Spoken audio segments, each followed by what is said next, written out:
From the campus of Rowan University in Glassboro, New Jersey, Comcast Channel 5 presents college football. Today, Rowan University hosts Montclair State. Hello again, everyone. Rob Christ along with my partner, Shawn Leary. A beautiful, crisp fall afternoon, 60 to 65 degrees, perfectly sunny. A great game for a great matchup. These are traditionally the two top teams in the NJAC. No different again this year. Rowan coming off a loss last week. Very disappointing. 15 penalties, 5 turnovers. They really didn't expect to be in this position where they are in a must-win situation. Yeah, you're right. I mean, this is a team that through the year we thought they may go undefeated. But an injury to the quarterback. They've had some injuries along the way, losing maybe what could be the best defensive player in the conference. They've had to really battle from adversity all season long. And, you know, you expect them to come out today with a lot on the line. This is a team that's probably pumped up for this game. No question about that. Coming into the game again, facing this Montclair State offense, an offense that's been in transition. They really didn't have a starting quarterback, so they've really had to rely on the run game. Ryan McCoach is their go-to guy. Right. I mean, they had the injury early on to a quarterback, and they missed some guys out there, so they needed to rely on the run game. And this McCoach is a good, powerful runner. One thing that he does well, Rob, is he gets those extra yards that I always talk about that I really like to see. When he's into the field, he has great field vision, and he's going to make people miss. And that's one of the things that Coach really likes about him. He's going to make that initial guy miss, and even if he takes a negative into like 1 or 2 yards, the coach is really happy about those type of gains. No doubt about that. Sakeen Wright on the other side of the football. Our local viewing area, very familiar with Sakeen Wright. We saw him on the basketball court, and of course we saw him on the football field. Last year when we did Rowan, he didn't disappoint again. He's a guy who was a college quarterback, a high school quarterback. Rowan needed a quarterback, but Sakeen Wright said, leave me a wide receiver. I'm doing just fine. Well, that's what he wanted to do. He wanted to come here, and he asked Jay Corsi to promise him, don't make me into quarterback. I just want to go out there, run around, catch the balls, and have a good time. And that's what he's done throughout his career. He's a huge target at 6'3", 6'4". He's got big numbers because of that. He can really be a mismatch to most corners that he's going to face in the NJAC. And they've really had to deal with that. Now, Montclair has a couple of good corners, but they never can match up with the size of him. Great hands. He's turned into one of the terrific receivers in the NJAC, and this is a kid that's just having a great career and a fun career.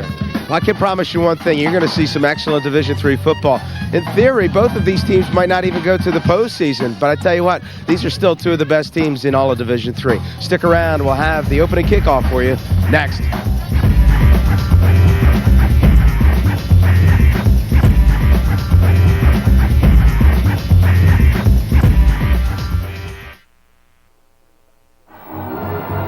Welcome back to Rowan University. About to get things underway. Rob Christ along with Shawn Leary.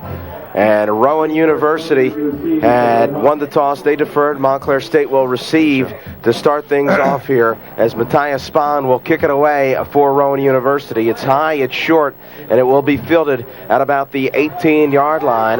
Running to his right, right up the gut. A big return, spinning off one tackle, dancing, and finally brought down is Edmund Loney.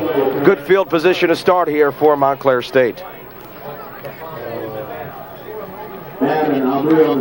There you see your starting backs and receivers for Montclair State. Ryan McCoach, we talked about at the top.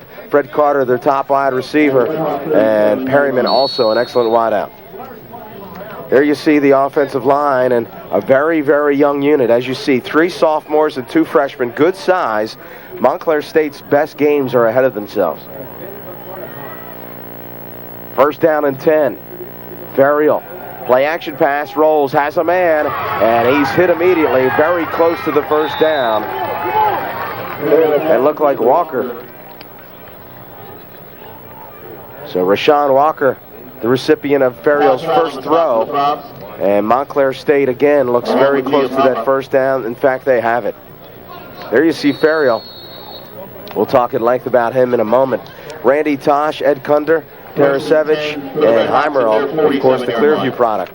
There you see your linebacking crew, Zach Guerin and Todd Trout, the top 2 of those 3 units. And there you see a slight gain. And Rowan University in their traditional gold and brown. Montclair State Redhawks wearing the white with red numbers, the red helmet. No gain on that carry, brings up second. You're right. This is a team who wants to try and establish the run, and more importantly is they really want to keep possession of the football. They don't want to get it in the hands of Rowan's offense, which is a perennial power, usually leading the NJAC in many different categories. I formation, it's Walker in motion. Ferriel. Draw, and a big hole develops. A big gain, call it about 9 as the handoff goes to McCoach. We talked about McCoach at the top, and here you see it. Yeah, Rowan's just going to drop into a 3-4 here. And linebackers are going to drop back a little bit, expecting a pass, and McCoach is able to bust through the line. Good blocking up front by Montclair, and it's going to bring up a 3rd and short. And these are the situations they want to be in because they want to be able to control the clock, move the chains, and again, just keep Rowan on that Rowan offense on the sideline. Michael Goff, the center of this Red Hawks offensive line. And they'll look to run behind him most of the day. 3rd down and very short. Ferriel hands off again. It's McCoach, and he's hit, but not McCoach gaining the 1st down. Big hit laid out by Heimerl. And 2 for 2 for Montclair State here early in the first quarter. At that time, they're just going to play power football, run over in between the right tackle and right guard. And one thing McCoach does is hit that hole extremely quick. That allows that quick burst. And again, he's got a little bit of power that he can get those couple of extra yards needed for a 3rd and short. 1st down and 10. Again, big rush, quickly thrown and knocked down. Ferriel getting a lot of pressure there as that play was blown up almost immediately. Now, you see Ferriel there, an interesting story. Ferriel was their top wide receiver last year. They lost their quarterback to graduation, and they had 2 that were supposed to return. They did not. They had 2 that they had recruited in the preseason. One of them quit, and one simply did not come out. So head coach Rick Giancola found that he had no quarterbacks. He went to Ferriel, who was a quarterback in high school, and there's been some growing pains, but he's done well of late. 2nd down and 10 for Ferriel and the Red Hawks. Quick drop, inside slant, and overthrown as he looks for Perryman. Yeah, that time Jabril Joseph is going to come up and make a hit the defensive back. Before that, Eric Bailey comes up on a blitz and makes the big hit, jars the ball loose. And this time Ferriel's going to hit that quick slant. And Joseph comes up and lays a lick into the ribs of the receiver. And both times now, Rowan coming out trying to get physical with his team, forcing a 3rd and long now. So big 3rd down here and 10 for the Rowan defense. Shotgun formation, trips left, 2 wide out, split right. Rowan blitzes. Ferriel gets pressure across the middle, has his man short of the 1st down, but a nice throw from Ferriel hooking up with Reitmeyer. Yeah, it's a nice throw in the middle, but that time Eric Bailey, the Shalleck product, just made a hit a couple plays before, is going to get the tackle, and that's a terrific tackle now, forcing them in 4th and short. You see Bailey come up here and just wrap up the legs, pull down the receiver, and he's Rowan defensive backs. Well, an interesting decision here for Rick Giancola, as he looks like undecided as to whether or not he's going to go for it or punt, but it looks in fact like they will go for it. So it's going to be a timeout. 8th play of this drive, Giancola will call timeout and talk it over. 11:56 left in this first quarter as Montclair State calls a timeout. Montclair State, as we mentioned, a relatively young team with a quarterback situation that was frankly, a mess to start the season. A lot of turmoil as to who would play quarterback. Ferriel, frankly, just a playmaker, and we've seen that already on this first drive. They lost to Iona College the first game of the year in overtime. At Frostburg State, they lost as they missed a field goal with no time remaining. So the first 2 games of the year they miss on the very last play. They start out the season losing their first 2. They beat a very good Salisbury University team and then got whacked by SUNY Cortland. But since then, they've really turned things around as they defeated Kane, William Patterson, Western Connecticut, TCNJ, and now they're at Rowan. And there's a gentleman, Jay Accorsi, who's done an excellent job in his 4 seasons here at Rowan University. Accorsi very forthright in saying that, frankly, his team just wasn't ready to play last week. They had a letdown. He felt that the coaching staff needed to do a better job. His players, on the whole, needed to do a better job. And looking ahead to this game, perhaps. 4th down and short again. Trips left. Burial, quarterback draw. Heimerl has him in the backfield, and he's dropped for a loss. He's brought down by Keith Heimerl. Heimerl, the Clearview product, with the big sack. And Rowan University to head to the offense. So what you do there is you go into that shotgun, Rob, and you know either the quarterback's running the ball or he's throwing it. So guys like Heimerl can key on him and make sure that he doesn't escape out of the pocket. He comes up and swallows him whole, puts him down for the loss. Now Rowan takes over and downs. But that's where you kind of take that risk into the shotgun on a 4th down, because teams are going to expect the quarterback to make some type of play. At least if you have a back in there, you're going to hold your linebackers and either run or pass. Now Joe Rankin will end around to Sakeen Wright. Sakeen Wright heads to the out of bounds, and he'll pick up about 4 yards. Now McGrady on the stop. We talked about Sakeen Wright. We've Tremendous athlete. Let's take a look at the backs and receivers for the Profs. And Carcione, Silva, Wright, Stice, and Jenkins. Gain of 4 brings up 2nd and 6 for the You see their offensive line, again, flanked by the seniors, and in the middle you have the 2 sophomores and the junior. Rankin hands off, and just that play was ugly from the outset. And that'll negate all the yards that Sakeen Wright had gained earlier. Conversely, from the offense, one thing that Montclair does have is some experience on defense. They got a couple of real good inside linebackers with Morgan and Ben Burklow. Those guys go sideline to sideline in a hurry. See Joe Rankin, the sophomore quarterback out of Toms River North High School. Certainly didn't expect to be in this position. He's 2-1 as a quarterback. Likes to run a little bit more and sets up the screen. That's tipped away. A dangerous pass, as tipping it was Andrew Shetsko. Yeah, junior defensive lineman. That's every defensive lineman's dream, Shawn. Just to see that ball and thrown right to you with an open field in front of you. Yeah, if you could pull one down, you're gonna have. He's happy just to get the tip. And Montclair wanted to control the clock, keep the ball to Rowan's hands. They're doing that thus far in the first quarter. 3 and out from Rowan. So Rowan University will be forced to punt it away. And this is a low line drive that will bounce and almost hits Montclair State's Andy Silvagni. But he avoids it, and we'll head to break. 10:52 left, first quarter. We're scoreless at Rowan University.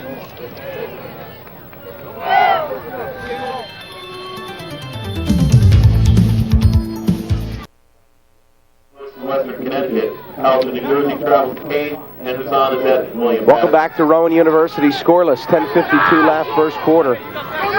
Redhawks once again with excellent field position, starting at their 39-yard line. 2 first downs and a 4 and out was their first drive, and Rowan a quick 3 and out. Perhaps a loss of a yard there as Aaron McCord laid out a big lick, the Southern Regional product, dropping the Red Hawk for a loss. That time Rowan's just going to bring a blitz from that side of the field. That's going to force the tackle and the tight end to take the blitzing linebacker and safety. They're able to make the easy tackle on the play. Good play called by the defense on Rowan's side. So 2nd down and 12 now. Ferriel in the shotgun. Trips right. Ferriel looks left, throws it up. One-on-one coverage, and he has a man. Beautiful pass as Ferriel finds Freddie Carter. Well, he got hit hard on the tail end of that play, but what a perfectly placed pass. You see Ferriel, watch him hang in the pocket here as he's whacked to the turf. But this couldn't be any more on the numbers. A terrific pass. Had some bumping and pushing as Tim Harrison and Carter kind of went back and forth. 30-yard reception for Fred Carter, first down and 10 Redhawks. Well, you look at that pass, Robin, you just wonder, wow, why wasn't this guy quarterback to begin with? Yeah, really. Terrific sideline pass. He's made a couple of nice passes earlier. Rowan's done a good job defensively with those defensive backs coming up and dislodging the ball. Ferriel listed at 5'11". That may be generous. I formation for Ferriel. Hands off to McCoach. McCoach is dropped back 5 or 6 yards. And again, this Rowan defense doing a good job against the run here early. That's Todd Trout, the linebacker, is going to come up and make the play. And talked to Jay Corsi before the game, and he really likes to play this young man here. He's just going to shed the block, come up from his linebacking position. McCoach nowhere to go. That's just flying to the ball. We've seen that now from Rowan. McCoach again. I'm sorry, go ahead. No, just they're flying around the ball, and you got to like the intensity coming from a lackluster performance last week. McCoach 5 carries, just 4 yards here. 2nd down and long for Ferriel. Again, the spread offense. Ferriel gets flushed. He'll like the run. He'll step up though and throw. Finds a man underneath and just found a soft spot in the zone, finding his receiver in Brian Reitmeyer. Well, that time he had Paulsboro product, Zach Guerin, coming upfield, and he had to kind of sidearm that throw and get it out there. But that's one of the things they like to do with this young man is get him out of the pocket and let him move, use those legs. He's a great athlete. You can see him here. He sees Zach Guerin coming in, and to get this pass off, he's going to kind of sidearm it and shoot it into his receiver. But that's just a nice play. And you can see this guy's just a gifted athlete, not so much a guy who came in as a pure quarterback. He's really relished in his role. Suffered some early losses, but never shook his confidence. Ferriel again finds a man across the middle. I believe it's Reitmeyer again. And he will have more than enough for the first down. So a key 3rd down after the big loss. And Rowan's done a nice job stopping McCoach, but they have not been able to stop the right arm of Ferriel. Yeah, this time they're just going to sit back in the zone, and he's able to find his man right over the middle of the field. That's where you just find a spot. You find that spot where the Rowan defenders are sagging back. And you can see Montclair right now moving the football effectively, and G. Full's got to like the way this team is using that clock as well. Ferriel early, 5 for 7. And again, as you said, Sean, it's hard to believe that he wasn't the quarterback from the get-go. Right up the gut, and they'll pick up the nice shot. We'll call it 4, 2nd and 6 for Montclair State. And not like anybody misread what player he was. I mean, he's a gifted athlete, and you could see he would make also a good receiver with his ability to, we don't know if he can catch the ball, but at least with his ability to move around on the field. But just, you got to be surprised to see the way he's throwing the ball, that this guy was a wide receiver, and they were forced to put him back as the signal caller. You can see this guy has really gained confidence throughout the season and is on top of his game. You can see that, too. Just look at his stature. He just exudes confidence out there, and it looks like his team feeds off that. A very young team. Ferriel's a senior. Drop back pass, getting flushed out, looking for room to run. Now, Jason, you see the elusiveness of Ferriel on his feet, and he'll be very close to the first down, and that's what Ferriel brings to this Montclair State offense. Well, Coach Gene Cola, he said to us before, sometimes he doesn't know what his quarterback is going to be doing, and that's just, not only does the defense not know, but even his own coach isn't sure what type of play he's going to pull off. And you can see here, his elusiveness is the right word for it, is kind of see these cuts that he has, that he can stop and move around, especially on this turf where he can make those cuts. He's able to get a couple of nice blocks, but mostly that's just on him. That's just pure ability. And you're right, probably picking up the first down here as his team marches. First down and 10, well within field goal range, and now it's McCoach on the ground. McCoach stopped. Pickup of about 5 yards, brought down by Eric Bailey.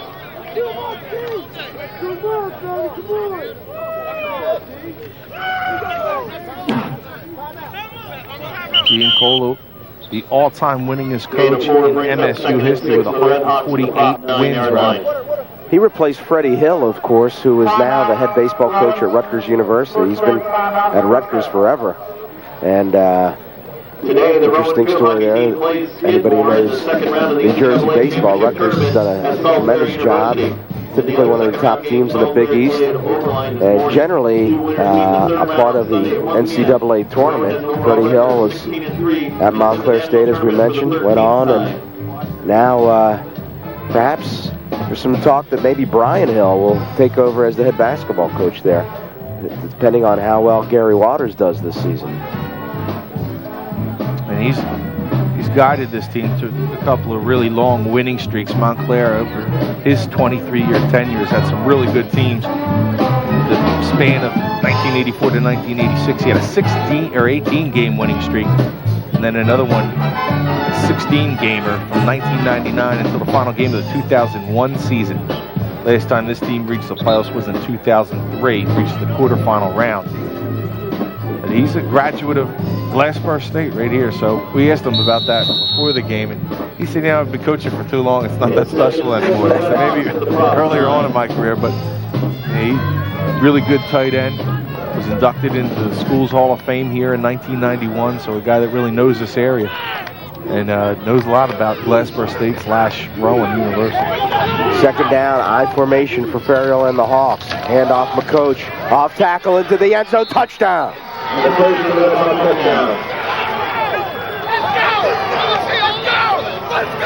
Ryan McCoach with the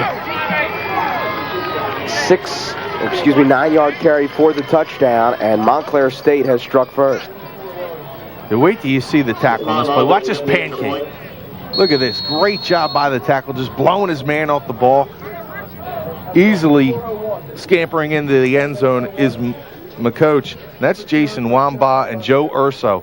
Both those guys just opening up a tremendous amount of running room for McCoach. And that's one, or McCoach, Rob. And that's one that basically any one of us could have probably walked into the end zone with. Terrific job by that right side of the offensive line. Stefan's kick is good, and Montclair State out to an early 7-0 lead here. Again, this is a critical game for Rowan. Jay, of course, he said, if we don't win this, I don't think we're getting in. Oh, he's probably right. This is a must-win for this team, and you can see the loss of the quarterback is really, you can almost feel that this team has lost a lot of its intensity. Now, on the field, we didn't see that. I mean, you heard a lot of talk from the guys. We didn't go through camp for nothing. This is game time. It's hot out here. We love it. But you kind of a confidence down the field that you thought maybe Rowan would come out with some intensity. So far, that intensity hasn't shown except for the D-backs coming up making a couple of hits. There you see the scoring drive. McCoach, a 9-yard touchdown run. 9 plays, 34 yards, and 4 minutes, 1 second in total. This is a team that last week really had an opportunity to kind of seal their season, and they just couldn't put away, frankly, not a very good William Patterson team away.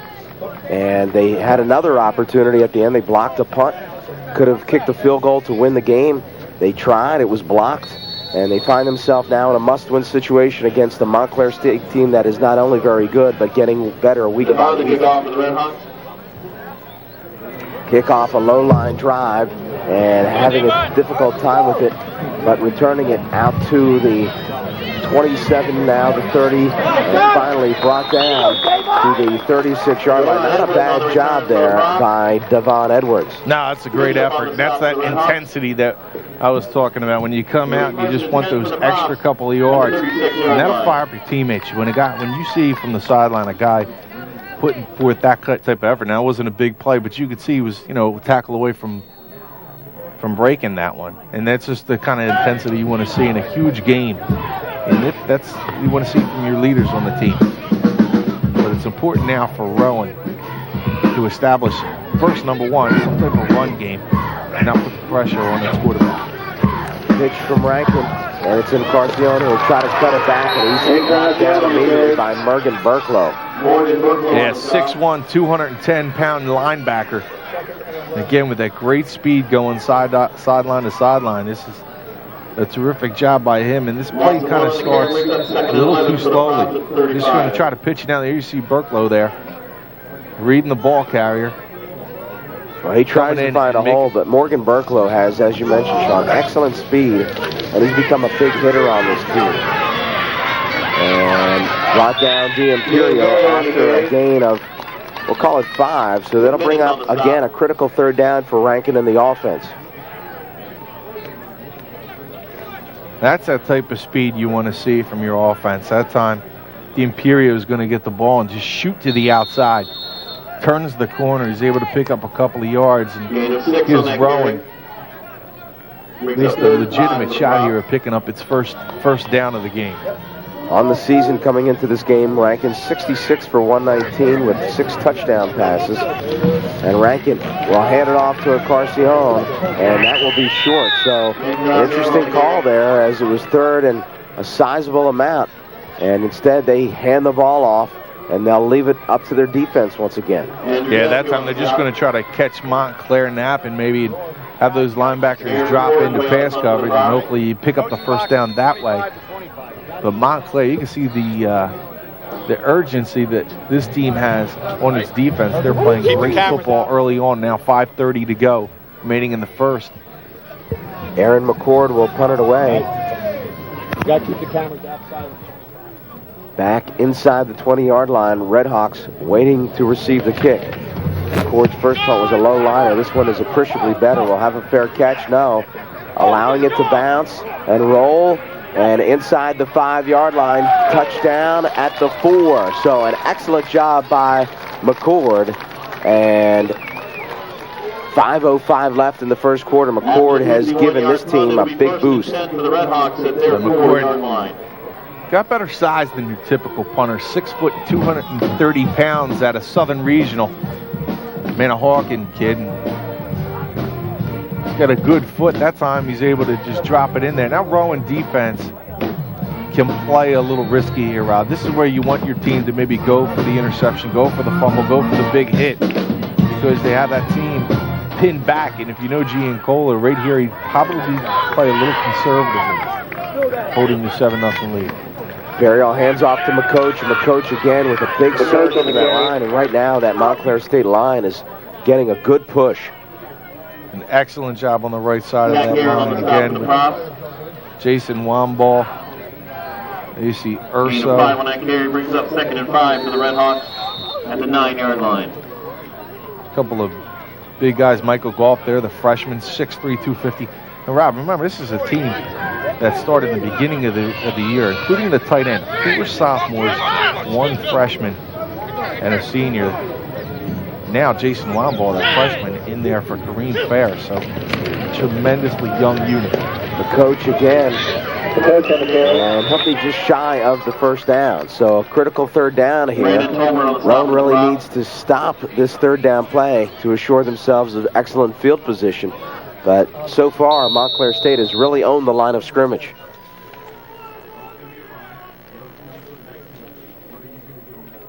Yeah, Wamball's a guy, 6'3", 275, coming in as a freshman from Montclair, and they really like what he's been able to do so far in this later part of the season from Pittsburgh. Montclair State has outgained Rowan today, 105-10. Inside, and again, a big first down here. Not only getting the first down, but a lot more, and as importantly, breathing room for this Montclair State offense. Well, again, going to that right side of the line. They love what that push is doing over there. They get the big guys pulling through there, and McCoach is able to exploit that huge hole. Mike Farrington, a sophomore from Fairview, Cliffside Park. Right now, Rowan looks like they're playing without passion. And I think someone needs defensively to come up with a big hit to kind of turn their fate around. Right now, Montclair State is just really having their way with it. And McCoach again, this time hit at the line of scrimmage and driven back. He'll pick up off the spot maybe a yard or so, 2nd down. And Zach Guerin is down on the field, and he looked like he went immediately to his knee. 6'2", 220 product. Who's coming off the field now, and he can't make it. He did something to either his ankle or his knee. And they'll call timeout as they'll try to get Guerin off the field. And that would be a big loss. Yeah, Zach's played extremely well. This is a walk-on. And he just came to coach. Of course, he's doing. So listen, I want to play football, a wrestler. And it's been a nice spot here for the linebacker core of Rowan. 2:56 left, first quarter. Montclair State on top by 7.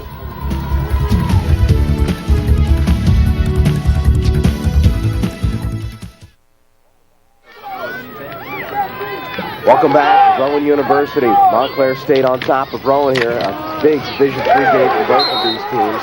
And a fine defensive play made by Joe Jim Papa.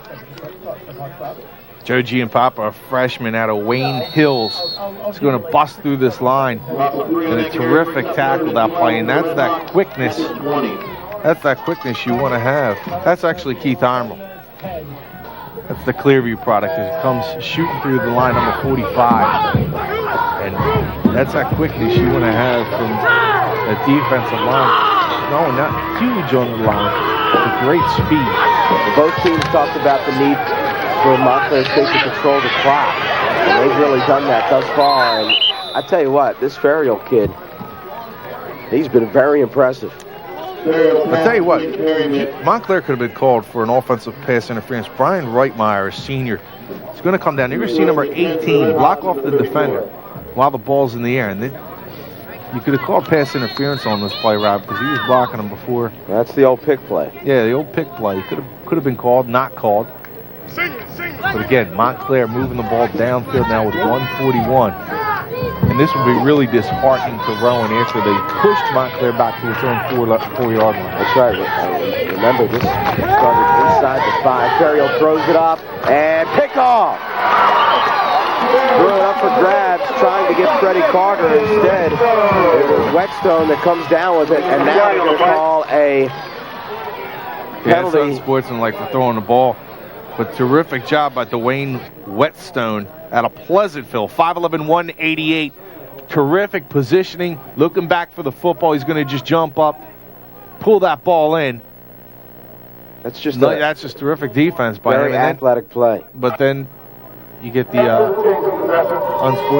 Unsportsmanlike conduct, number 29, I don't know if they're calling that on Whetstone. I think they called that on Brandon Tolbert. Another Pleasantville product out of Mays Landing. But that's a spot. I mean, it's a great play, but then you're backed up 15 yards for an offense that has been lackluster over the last 2 weeks. Good crowd. Excellent crowd on hand. Last home game of the year that's guaranteed anyway. This was senior day. All the parents came out and introduced the seniors along with their families. Their mind solely on football right now with the family in the stands rooting on. They'd like to see a nice drive here from Rowan. 2 wideouts split left. 1 setback. It's Encarnacion, and he's blown up immediately. And this running game is going backwards. Well, what Coach Accorsi said before the game they had to do 2 keys into winning was to run the ball and stop the run, and they've been unable to do either one so far in this first quarter. So they go into kind of a modified hurry up here. You can see they're just getting stood up right at the line of the scrimmage. And you can see a couple of big guys in there from Montclair taking up a lot of space, including Chris Lockett. Rankin fakes the pitch with time. He's mobile, and he's going to be brought down. He fumbles the football. They roll the ball down, however. So I don't think that'll go as a sack as he went back to the original line of scrimmage. But more importantly, 3rd down and long. Call it 11 here. And Rowan has really not put themselves in a position to be successful in each of their first 3 drives. This has been a tough start for the crowd. Look at that offense. 9 yards in 3 drives. And again, they're content to just draw. And I think that speaks to perhaps to the lack of confidence in Rankin by this coaching staff. You know, I'm not too sure. The wind's blowing a little bit, Rob, into their face. I think maybe run the ball. They know that it's long. I think it's a good decision. They're going to punt with the wind now with a quarter ending. Good decision by Coach Accorsi. We'll head to break. Montclair State has really had their way with the Rowan Profs. They lead 7-0.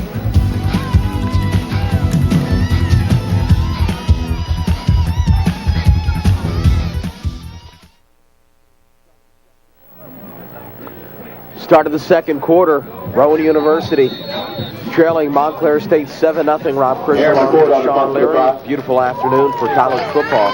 And Rowan University now punting it away. It will be Aaron McCord, who really got away a good one last time. And he will again try to back up this Montclair State offense, who has really been strong today. Another fine punt by McCord, and brought down all the way back to the 24-yard line. I tell you what, Aaron McCord here early has been Rowan's most valuable player. I'll tell you what, just the decision, Rob, I think, to go for the running play on 3rd and long instead of the pass play. You might have an incompletion. You might have picked up 15 to 20 yards just on that play, and early on just trailing by 7 points. I think that's a good decision at the end of that first quarter by Coach Accorsi, just to roll the clock, get the wind at your back, and let McCord boot it away. That was a curious spot by the referees. They gave Loney credit for about 4 yards when he was headed backwards on his own momentum, but nonetheless, 1st down and 10 here for Montclair State. They'll start at their 25-yard line. Ferriel has been very successful, as we mentioned. The converted wide receiver has 2 backs in the eye. They'll go to McCoach, and McCoach is shut down. And again, you sense, Shawn, that McCord has provided this team some energy. Yeah, you need somebody. You need somebody to come up and do something and try to give your team a little bit of juice. And now Rowan has lost that spark with the quarterback going down a couple of weeks ago. And, just because you possibly could be out of the playoff picture, you lose this game, you have pretty much no shot. As Coach Accorsi probably thinks that would happen to his team if a loss would happen here today for his props. 2nd down, Ferriel back to pass with a lot of time, throws it and defended well. Nice little play by Sal Calciura, the Washington Township product. Played safety in high school, also was their quarterback. Yeah, quarterback and a real good athlete for the Minutemen. This time he's going to make a nice defensive play. And I think we saw him in the Adam Telefero Classic right here on this field a couple of years ago playing defense, and he was terrific that day. You can see Rowan was excited about him then, and even more excited now the way he's been playing with his team. This is a decent secondary with some young guys in there. So again, it's a 5 wide receiver set, a big blitz on. Ferriel evades one man, now will throw and slings it sidearm, short hops his wide receiver. And I think that's what Rowan is probably going to have to do to negate Ferriel, because when you have 5 wide receivers out there, there's only so many men that you can block and really force Ferriel to pick up a quick receiver and throw underneath. And when it's 3rd down and long, you don't really have the time to run those 10 and 15-yard patterns. One of the things, Rob, when you get a guy like Ferriel who can run around back there and buy time, is your defensive backs have to maintain the coverage because he's going to be able to buy them some time. We saw that with Sakeen Wright, who was the wide receiver now for Rowan. He used to buy his receivers a lot of time back there by scrambling around. And that makes it tougher for those corners to be able to cover that much longer. Their catch is made, and Rowan will have their best field position of the day. They'll start at the Red Hawk 48-yard line as the punt was almost blocked. Russell Commune able to get it away, and the fair catch was called by Jim Migliori. It's going to be interesting to play calling here. Rowan and that no-huddle offense, that hurry-up offense, not able to run the ball effectively at all to start this game. And 3 and outs. You expect them probably to go to the air now. Thank you. Quick inside pass, and going in the wrong direction is Rowan's Phil Silva. You know, Silva started out about a 5-yard gain and ran backwards. Yeah, this is a spot where the quarterback throws it behind you, and if you would have probably cut back to the outside toward the sideline, could might have had a big gainer. Right there, the quarterback's going to come up and trying to go to the inside. There's, let's see, 15, 20. There's 35 guys on that tackle. Give or take.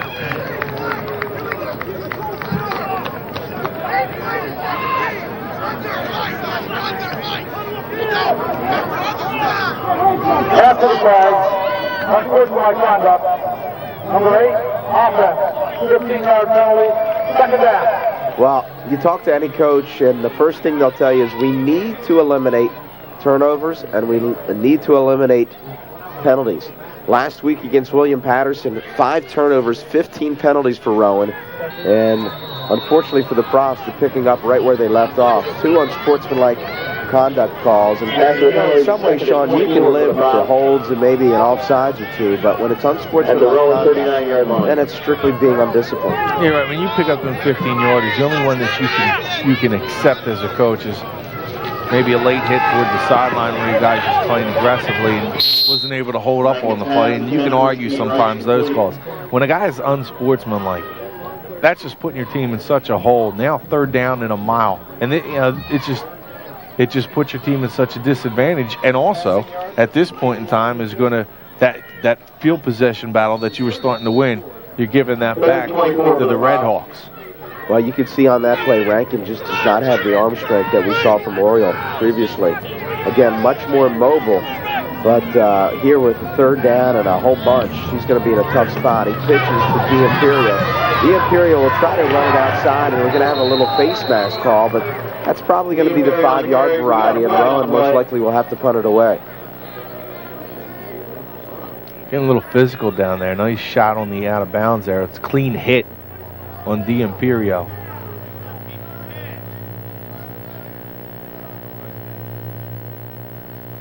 Our referee today, Stephen Keller. 5-yard face mask. That's going to tack on the 5. So you're just going to shovel it out to D'Imperio. And I like what I see out of this guy because he's got that good speed that can turn going in a hurry.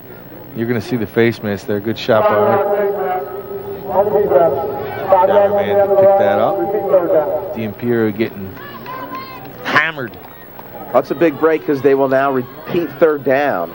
Yeah, it's a huge break for them. Now it's a more manageable 3rd and 15 or 14, but the 3rd and what was it, 20, 30 some yards?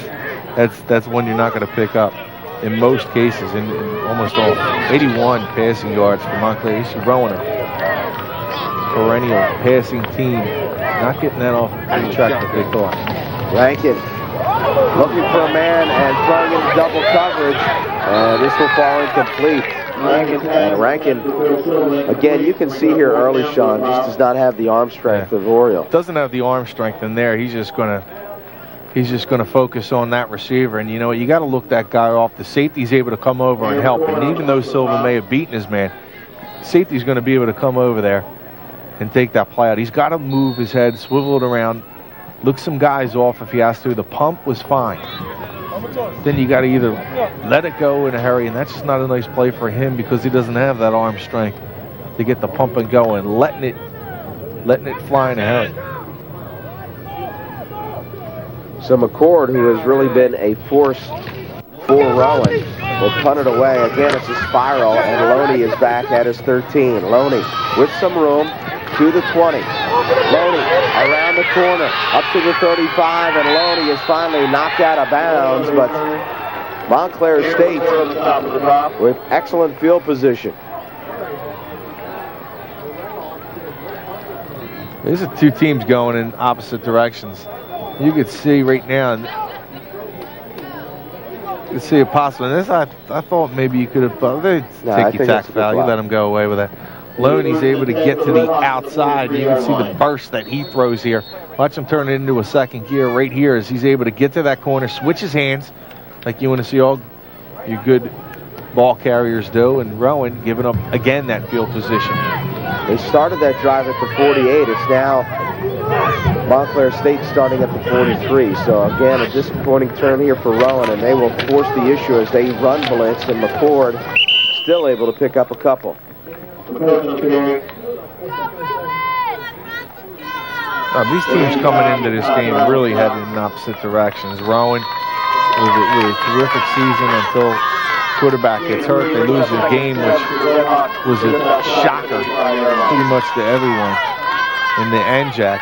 A terrible loss last week, even though they did get a blocked punt with 50 seconds left in that game to try and set up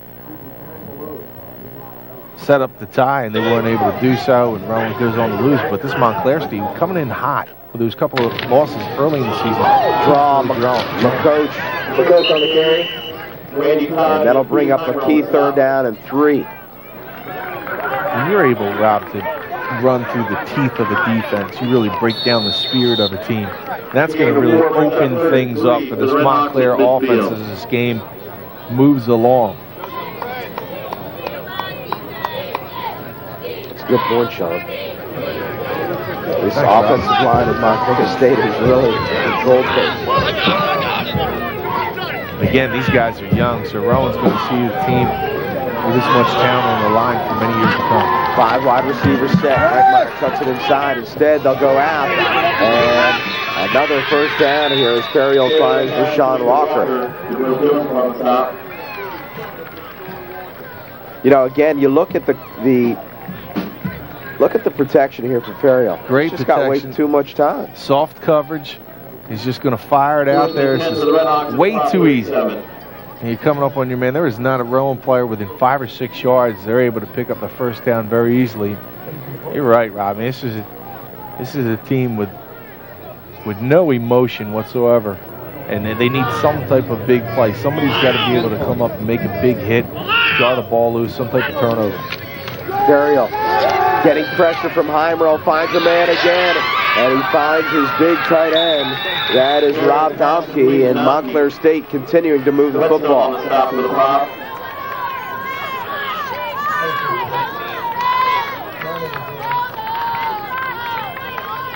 This is a Rowan defense that's let up some big plays throughout the year and have had to come back in a number of its games, coming from behind. Has done so in success early in the season against Robert Morris, but you know, you go down to the NJAC team late in the season, you don't have the offensive firepower you once did. That can be very detrimental to Rowan making the playoffs and giving it a chance to get to that stage. But Coach brought down behind the line of scrimmage, a loss of 1, second down and 11. And Keith Heimerl's having himself a game, but you can see this Keith Heimerl there. This is a guy who was terrific as a defensive end and tight end for Clearview. You know, he did a Clearview game a couple of weeks ago and talked about those Clearview defensive ends, how they get that great push upfield and really disrupt everything, allow the linebackers to do a lot of cleanup work. And Keith Heimerl has extended his career at Rowan. They have to be real happy the way he's playing. Ferriol again with time, 5 wide receiver set, and Ferriol is brought down by Heimerl and a couple other props. As Heimerl and Randy Tosh able to bring down Ferriol, and that's a big loss because they are now perhaps out of field goal range. Yeah, Tosh is one of these big inside linebackers, 6'2", 248. Went to North Warren Regional in North Jersey. Flies in for a little bit of disruption with Keith Heimerl, and that's that type of play that Rowan needs. You know, if you weren't going to bend, make sure you don't break, and here's a big third down. I wouldn't be surprised if maybe Rowan maybe come a little bit on that linebacker blitz, and they're going to sag. Heimerl getting pressure again. Ferriol flucks out of the pocket, throws it underneath, picked off. What a great catch made. Rowan comes away with the interception. What a defensive play there by Todd Trout. Terrific job defensively on the play call, and you're just going to sag everybody back. Don't allow Ferriol to get to the outside where he can make some plays with one-on-one coverage. They're just going to play to the first down sticks, those Rowan linebackers, and a terrific catch that time. Catch. Wow. Did he pull it in? I don't know. That's a good catch. The ball's going to hit right there. But he still had control of it. I don't know. Todd Trout, I'll tell you what. Here's a guy coming back from major knee surgery. He missed all last season after getting injured in the Christopher Newport game. Sakeen right downfield, finds a seam, big first down as Rankin locks it in. And Rowan again, you sense getting a real push from Trout. We said that before, Sean. Someone needed to come up and make a big play. Well, they go Trout, the captain, no surprise coming up with the big play. And quickly, that hurry-up offense really taking advantage of the adrenaline rush off of the Trout interception. And now Rowan moving the football. They go with that play action. That's just going to freeze the linebacker and the safety. Rankin inside screen finds Silva. Silva still on his feet. Silva enough for the first down. That time he's going to get a little help. Great balance for Silva, but he got a little help that time. by, looked like Benton Burklow, the senior. Going to give him an extra push and stays on his feet. It's a first down for the Pirates. Nice job by Silver just to stay balanced. That's an inside rocket screen. First and 10 for Rowan in the Red Hawks. One of the things, of course, he said about Rankin is that, you know, this is a position he didn't really expect to be in, and he's progressed each and every week. And, you know, touch stop. That's a good as the ball slips out of the Edwards on the carry. Rowan's Devon Edwards, and somebody oiled that up. Third round, You fourth round. do that every once in a while. You have that oiled pig in your backyard, don't you? A greased pig. No, that wasn't me. But here's Edwards, and this ball's just going to come out. Good job by him. They're able to regain possession of the ball and pick up a couple of yards. So not a bad run, where it could have been some really problems. That pig in your backyard is a greased. Rankin to Sakeen Wright, and Wright still on his feet, pushing forward, and they'll get too close to the 40-yard line. He's been drinking a little too much cold medicine. Richard Simmons on the stop. Is that what it is? Easy on the Tussin, big dog. Big Tussin. Third down, and again a critical third down for the Props. 41 of the Red Hawks. Two receivers split both left and right. One running back for Rankin, who's in the shotgun. Wright's one-on-one coverage. Rankin getting a rush, dumps it out, has Edwards, and Edwards will have more than enough for the first down. Nice little touch pass by Joe Rankin. Awesome call. I love it. Get the back coming out of the backfield. You send the receivers downfield, and there's nobody left to cover Edwards, and he's just going to shoot out. Good speed. Well, of course, they leave Rankin in, and Montclair figures he's in for pass protection. And they dump it off. Rankin gets enough for that first down. Throws it inside, and again, has Sakeen Wright, who has stepped out of bounds. So that should be enough for a first down as well. Wright asking the crowd to get a little bit of inspiration into that yellow prop offensive team, and he's just going to do a quick down and out. Rankin's able to roll out, fire the ball out to Sakeen. And I told you earlier, this guy's a big target at 6'3". A mismatch with pretty much every corner in the end, Jack. Rankin 5 for his last 5, 60 yards on this drive. Little end around, and nice little pickup for Rowan's Brad Stice. I like what Stice does here. He's just going to get to that corner and stay in bounds to pick up a yard or two extra, because he was angling toward the sidelines. Just try to tiptoe his way to an extra yard. Rankin sprints out, throws it up, and looks like he just threw that away. Yeah, probably a good decision. There was nobody there. Montclair sniffed that out. Nowhere to go with the football. He's just going to make sure he gets rid of it. Brings up 3rd and 6 for the Props. Talking to his receiver, Stice. Third down and 6. Two receivers split both left and right. One running back in for Rowan. That's Nadir Albert. Rankin throws it and has a man at Sakeen Wright. Wright still on his feet, pushing forward, brought down at the 4-yard line. That's a first down. And Rankin put a little extra on that one. Right, just with his strength and size, he's hard to bring down again. But look at these hands, Rob. Although he's a big target, look at these hands. He's just able to go up, pulling this ball down. And just, Sakeen Wright has turned into an excellent wide receiver. You can mention him among some of the great wide receivers that have played here. Pitch as Albry is cut down, the Weehawken native. No gain.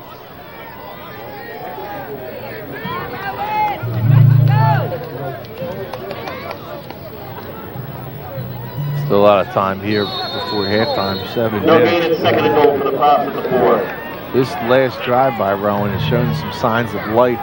trailing only 7-0, but they've been really beat up so far this game. Albury, a big push, touchdown, untouched into the end zone. Nadir Albury has brought Rowan back to a 7-6 deficit and waiting the extra point.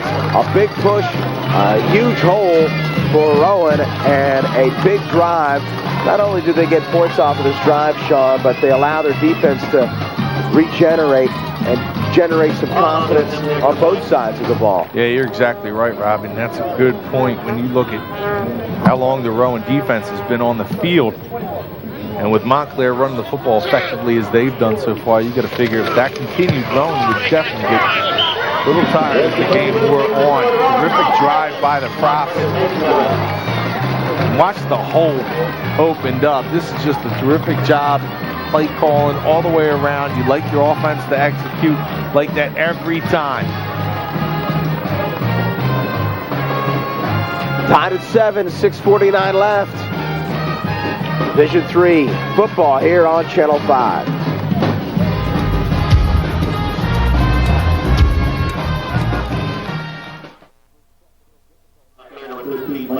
We apologize for the technical difficulties.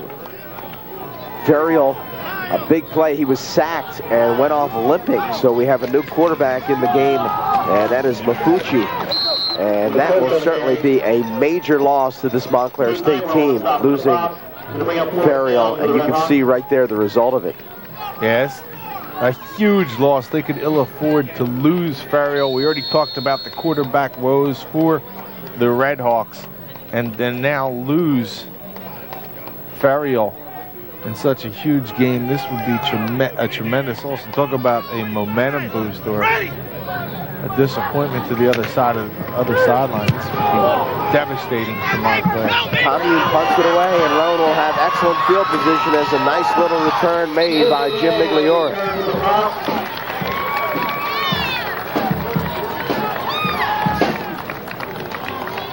So 3:26 left, and Rowan has an opportunity not only to score here, but to maybe have a protracted drive that will eat up the clock and really turn things around. It's really been mostly Montclair State this first half, and yet Rowan with a great opportunity to go in with a lead. We talked about Rowan owning Montclair State over the last 15 years. Well, Montclair State has really owned this first half, except for that drive. A couple of defensive plays for Rowan and the play of the punter McCord, but that's been about it. To go in with the lead at halftime would really sting Montclair and losing its quarterback. 3:26, still plenty of time for this offense to move downfield in a hurry. Rankin throws it up, has a man, leads him, and it's caught.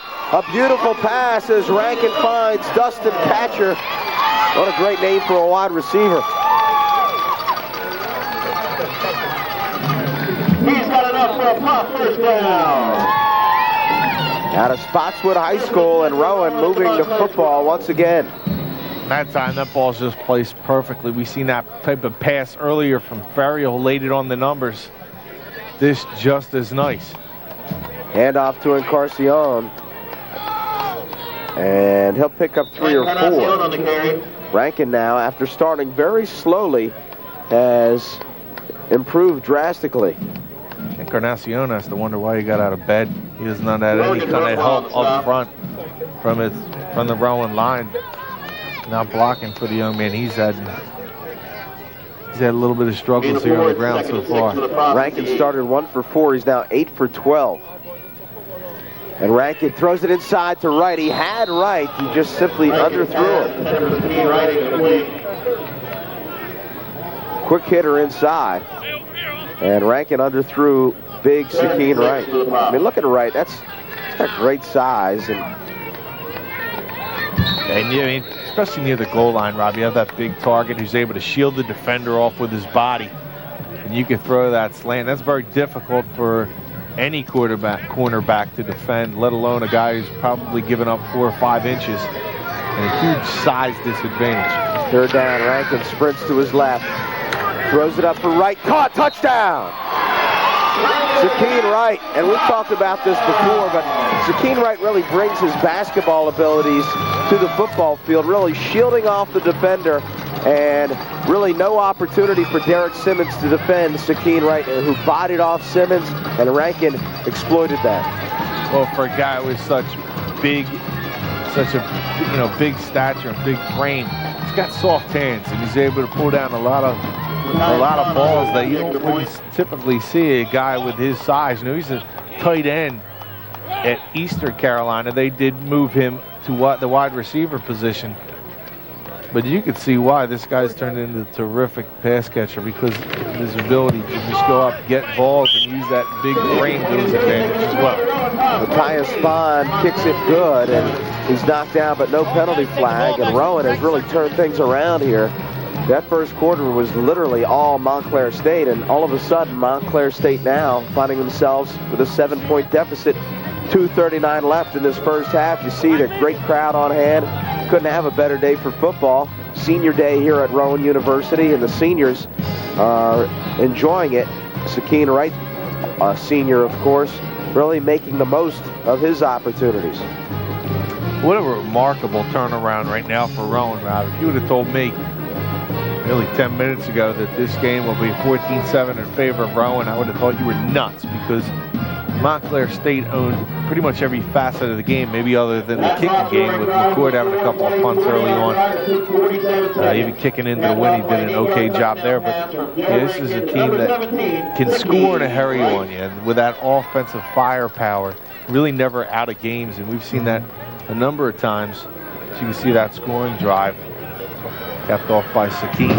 Well, the thing we'll need to keep an eye on here is whether or not Ferriero is able to come out and guide this offense once again. We see a number of players over there looking toward that bench to make sure that he is okay and able to go, because he is the heart. Well, he has his helmet in his hand. He's right next to Giancola, so we'll see. He looks like he's ready to go. Spahn's kick is high, and it will be caught at the 10 and tripping up. And that's just a poor turn of events for Jared Greenberg out of Butler High School, and Montclair State may be content to try to eat up some clock here, as Ferriero will come out to guide this offense, and he's favoring his one leg. There's no doubt about that. Expect Rowan to come now more on some blitzes and force Ferriero to try and run. I would expect Rowan to now try to take advantage of the gimpy Ferriero.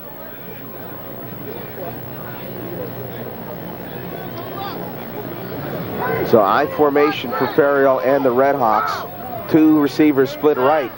First down and 10 with poor field position for Montclair State. 2:35 left in this first half. And they're going to go to McCoach. And McCoach will pick up maybe one or two. Yeah, this is a spot where you're expecting that Montclair is going to run the ball, Robin. Rowan will probably eat up. I think they have 2 timeouts remaining. Eat up its timeouts and force Montclair maybe to try and punt the ball away and get good field position once again. Montclair will be kicking into that wind. Not much of a wind, but there is something out there. McCoach, 21 carries already, 52 yards. I mean, he's had himself a full game in just one half of play, averaging 4.2 yards per carry on the season, just 2.6 today. Rowan has really shut down the running game. Ferriero able to sprint out, throws it up, and it is caught. That's a fine play, as Ferriero throwing into very good coverage, but it is caught. That's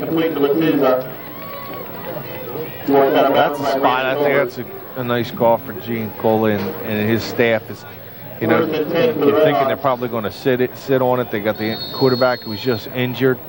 It's kind of like the surprise attack there, where you go for the pass play on the out-of-bounds route and able to pick it up the first down. That'll move the chains. And more importantly for Montclair, if they're not able to get downfield in a hurry, they can at least run out most of the clock. First and 10, Montclair State now, inside the 30-yard line. It's McCoach once again, and McCoach is cut down after a pickup of 1. So I think what you've seen here, Shawn, is a decided change in the amount of push that this Rowan defensive line is providing. And now Rowan will call a timeout and really force the hand of Montclair State. 1:43 left here, and Profs, generating some confidence defensively, and as a result, the coaches are going to try to force Montclair State to punt it away and maybe generate some offense and extend that lead. Conversely, Montclair State has been effective with Ferriol, and we've seen that Ferriol still has some mobility despite the injury.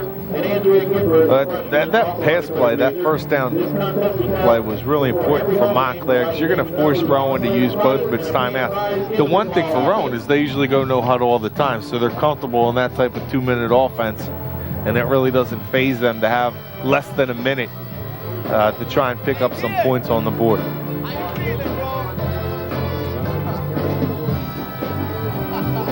Oh, they're ripping something up here. This is old school. Oh boy. I'm sure viewers at home are excited to hear stylings of the sound of Philadelphia. What is this song? The Sound of Philadelphia. It was on like a sitcom, right? Well, this was a disco hit back. Remember when you used to wear the platform shoes and? What do you mean used to? Bring them out every once in a while. Our regular JT. JT, John Travolta. Oh yeah. Tony, what was his name in the movie? I don't know what it's called.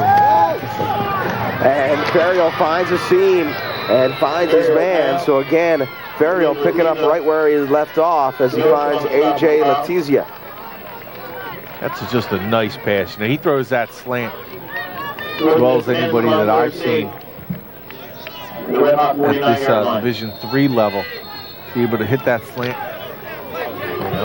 Oriole was good at that as well. A guy who can really sling it out there and get that ball out in a hurry. That's just a quick hitter. You need that quick to drop and to put the ball right on the numbers. It's a pinpoint pass. Ferriol getting forced out of the pocket, scrambling. Ferriol, and he'll simply throw it out of play, but as much as that doesn't look like much, that's a great play by Ferriol. Well, more importantly, you're looking at him, he's able to move back there again, and doesn't he look like he's shaking off that injury, and that's great news for the Red Hawks. I mean, think about it. Ferriol's sacked back there. The clock continues to move, so they either have to eat clock or eat a timeout. And they're forced with a very long second down. Instead, they can regroup and start all over again. Good field position, 49-yard line, second down and 10, 79 seconds left in this first half.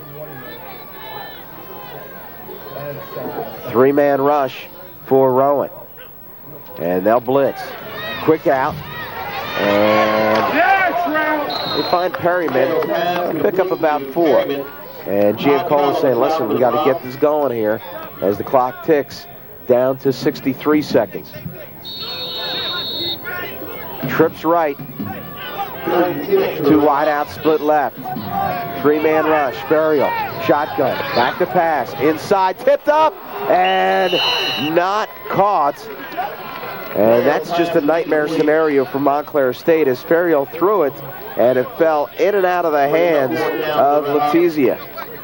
That's a ball that simply has to be caught, and that would allow Montclair State to extend the drive. Yeah, we've seen that a couple of times by Montclair players.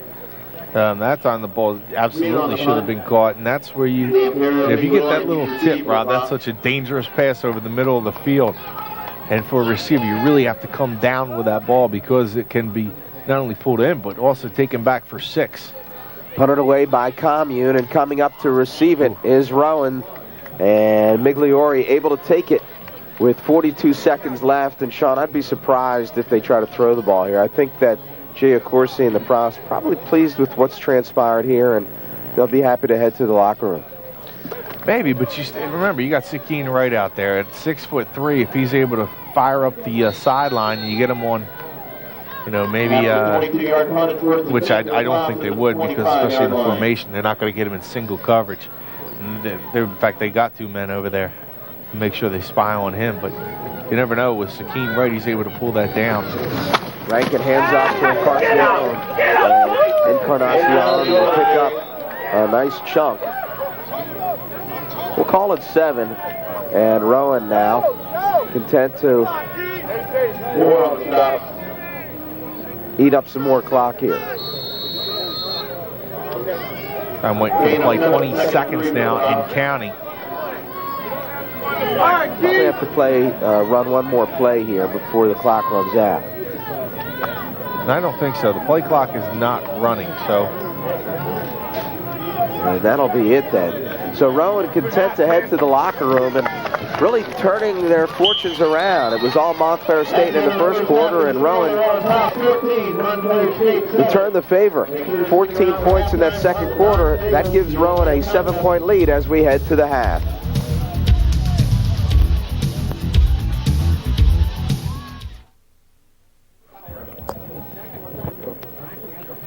And welcome back to the second half. Here, Rowan holding a 14-7 lead over Montclair State. Rowan trailing by 7 after the first quarter, able to put together 2 second quarter touchdowns. And now getting the ball to start the second half. So Montclair State will kick it away, and a good return to start things for Rowan. Stice brings it back.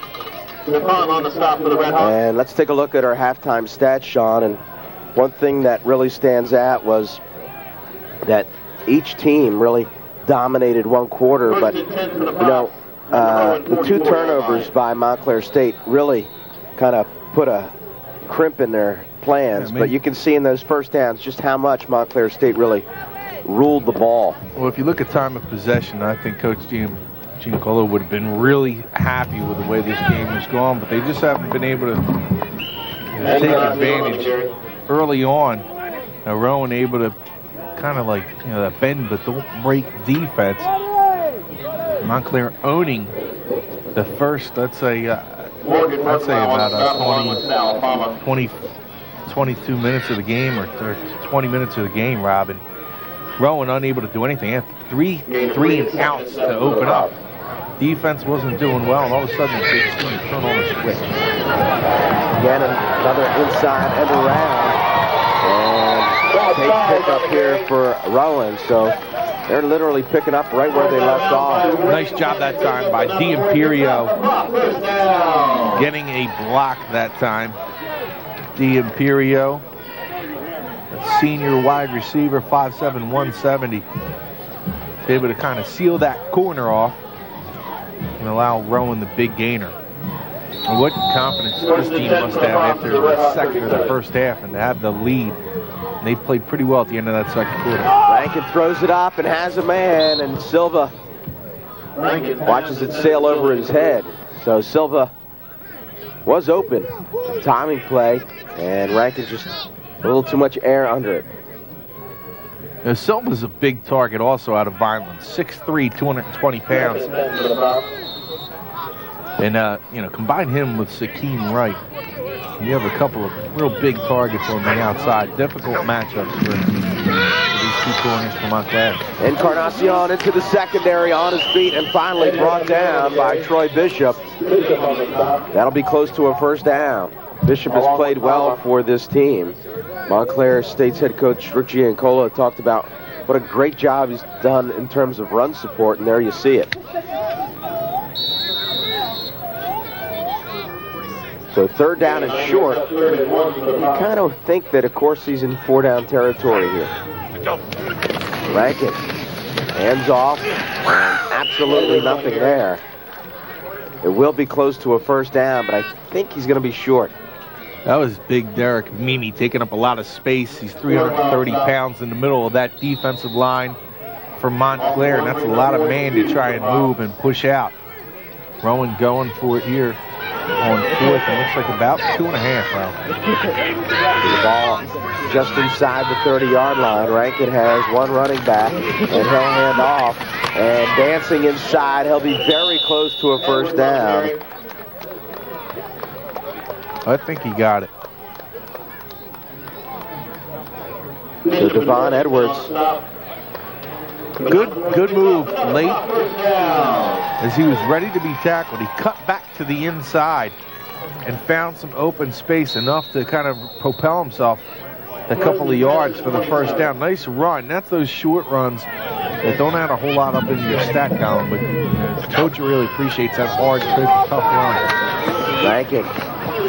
And looks for Wright, falls incomplete. But, I think the big part of that play is that it's twofold. First of all, it keeps your offense on the field.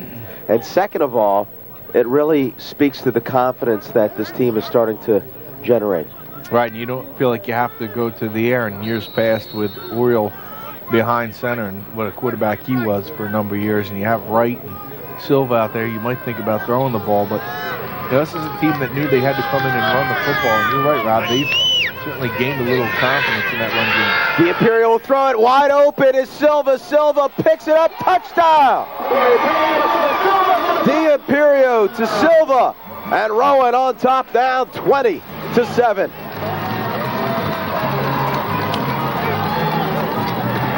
Rob, that's simply 4 or 5 inches on a height advantage for Silva. You can see that time it comes into play as he's just going to out-leap the defender.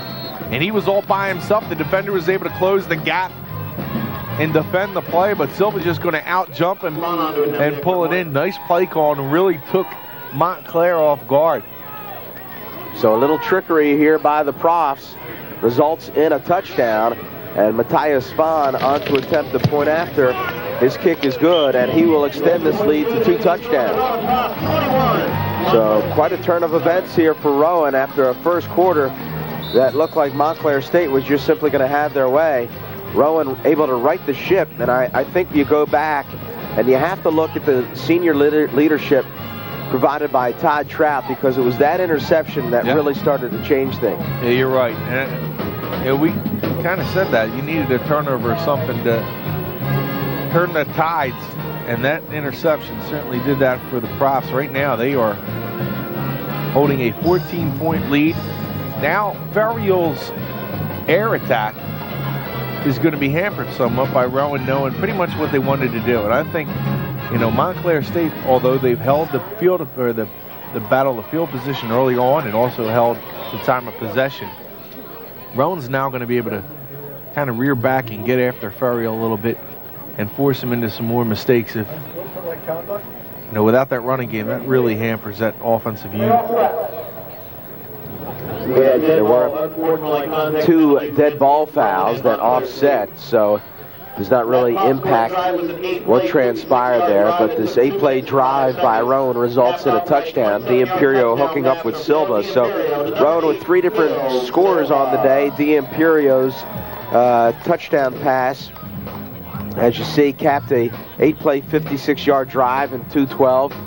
Sakeen Wright and Albury also scoring today.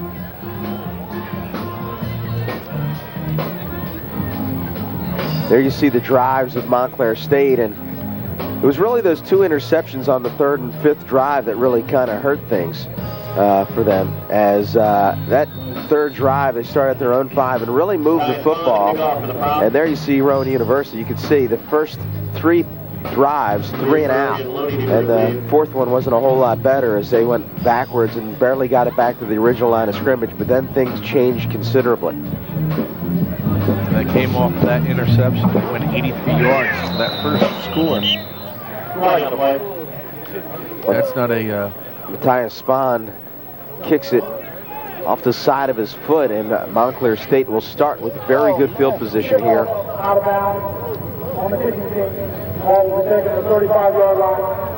First and 10 at the 35 for Montclair State. Spahn out of Hamilton, New Jersey. Again, one of them big kickers, 6'2", 220 pounds. Also plays a little linebacker. Zach Guerin is back in the game. That's a good sign for Rowan. Zach Guerin has been the defensive rookie of the week 4 times this season. What a great story. Wrestled down at NC State, said, you know what, I miss playing football. And showed up on Jay Accorsi's doorstep. He said, do you know who I am? You may not know me. And Jay Accorsi said, oh, I know you. Welcome. And what an addition. Just a couple days before the start of preseason camp, and he has really solidified this Rowan defense. He's such a good kid. He's also smart, Rob. He gets real good grades. He was coming out of high school getting good grades. And he's having a terrific year, as you said. Rookie of the year, Rookie of the week a number of times in the NJAC. Probably on his way to Rookie of the Year. 11 tackles last week against William Patterson. Ferriol's pass, quick out, complete. Ferriol's pass complete to Carter. to bring force upon the top of the prop. You can see Ferriel's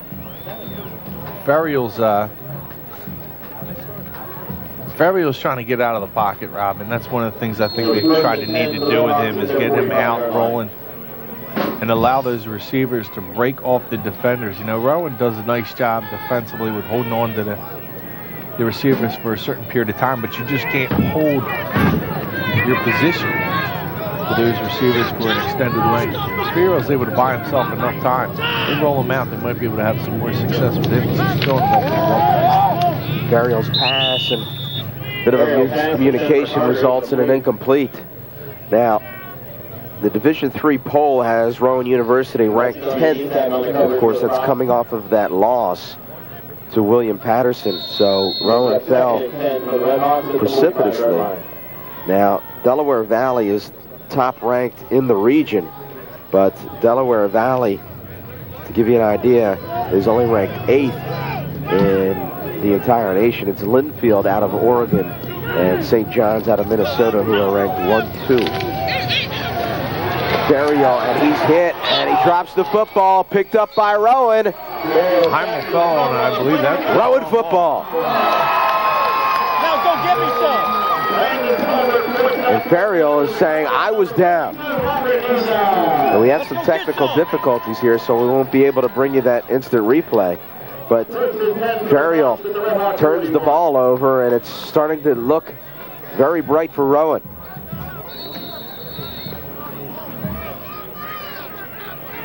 And what did Giancola say before the game, Rob, is turnovers.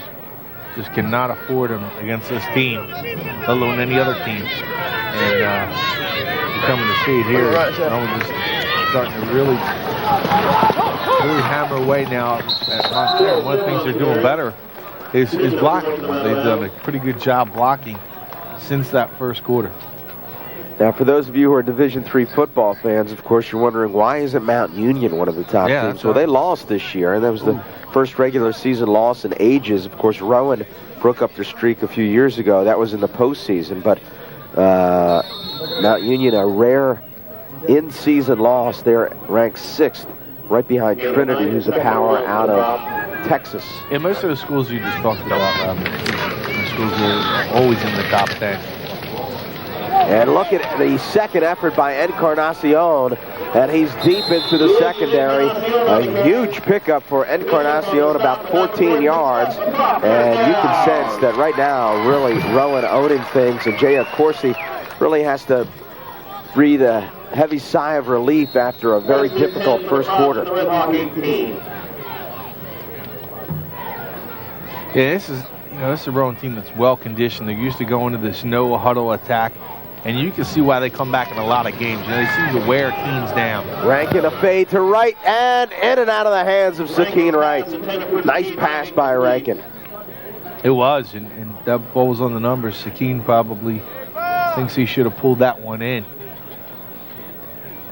But you can really see Rankin, the confidence he has now, Rob. I mean, we talked a lot about that so far today, about confidence and momentum and stuff, but I think you can see it now from this Rowan team, who seemed to come out on the field pretty excited and fired up.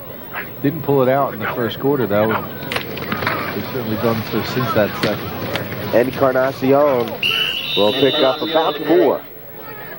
And again, you can see that Rowan line getting a good push. That yellow line also is not the yellow line you get for the first downs you see in ESPN and stuff. Thanks for clarifying that. I just want to, point it out at home. People might, think, oh, first down. Third down now, 6 yards to go for Rankin and the props. Albury, your lone setback. 2 receivers split both left and right. Rankin getting flushed out of the pocket, shows his escapability and dumps it. Incomplete. And that was almost a shot put.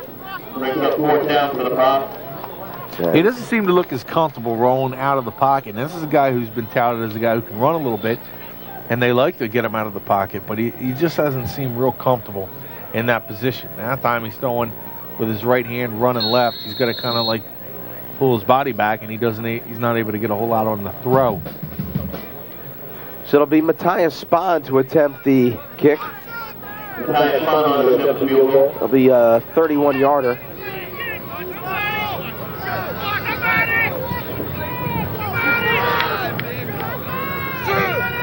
Calicuri, your holder, gets it down. Spahn's kick is up, and the distance is plenty. And the kick is true.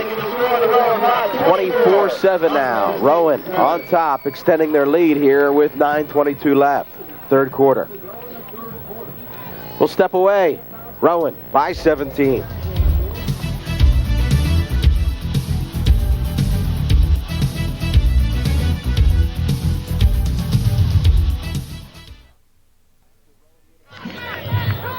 Welcome back to Rowan University. And Rowan extending their lead with the 31-yard field goal by Matthias Spahn. And Spahn will kick it away to Loney. Loney still with the football, and he'll be brought down just outside his 30-yard line. So Montclair State with decent field position here. First down and 10 for the Red Hawks. That's on. They're trying to go with that little fake on that kickoff, and they've done that a couple of times, not fooling Rowan. Rowan is doing a good job of staying in its lanes and not being forced kind of cut back and turn back upfield, because they haven't really needed to hand that ball off. Loney's done a decent job returning kicks. He had one earlier that was pretty nice, setting up their offense. But they just need a big play. They need some type of spark now from Montclair. Burial will hand off to McCoach. The coach started strong, and he's really been shut down off of the play by Eric Bailey and some of the other defensive backs. And Heimerl has really been the stud of this defense today. And now you see some of the other players like Bailey and Tolbert picking things up. Well, early on, Bailey made a couple of nice plays, a couple of big hits, and that time he comes up. You can see he's a hitter. He'll come up and lay a stick on the coach. Kind of drives him into the turf. And you got to like the play of Bailey out of Shallock High School. Burial drops back and has his man, and he is cut down. Burial pass complete to Mark Academy. Jabril Joseph makes the hit that time, but he looks like he got the worst of it. Barcata Payne, and there you see Jabril Joseph down on the ground. Barcata Payne's 5'11", 230 pounds, Rob. That's a lot of meat to hit when you're coming up and gain of 4 brings up 3rd and 5 for the Red Hawks. He's pointing to his ribs, and maybe he's just out of breath. Maybe he had the wind knocked out of him. Third down here. A big third down, as Montclair State has really had no momentum. Burial getting pressure, throws it out, and a miscommunication with Rashawn Walker will result in a Montclair State punt. That time they're just going to send the blitz at him. Looked like the linebacker was coming up, and that's Joe Giampapa, a freshman, 5'10", 210 pounds, at a I think Parsippany. And he's just going to come flying in. That actually Wayne Hills comes flying in and forcing Ferriel to release the ball before he had his receivers turn him back to look for the ball. So Rowan defensively has turned it up a notch. You can even see it here in the second half. Commune will punt it away for Montclair, and good pressure put on by Heimerl as Commune embellishes the contact. It's D'Imperio still on his feet, and a nice little return by D'Imperio. Commune literally brushed by Heimerl and kind of went down looking for a penalty flag, and referee was having no part of it. There's some meat eaters right here. Yeah, baby. Hey, he just threw himself down to the ground. You're not going to be able to pull that claw off with Heimerl coming up and really just basically brushing up against him. First down and 10 for Rowan. They'll start at their 44. Good field position for the Profs. 7:39 left in this third quarter. They own a 17-point lead. They have scored 24 unanswered points. And now D'Imperio will stretch it outside, and there's all kinds of laundry throughout the field. Probably have a late hit and probably going to have a holding call as well. Yeah, I think you're going to get a hold on Stiss, and also then the late hit. Maybe 5 years later, where I graduated, I was to Rowan University. Face mask called against and a face mask against the Red Hawks. Montclair State. That's the only indication we've had. We'll go down to our referee, Stephen Keller, as he gets things sorted out. number 83 offense, 5-yard face pass, number 6 defense. Penalties offset. Replay first down.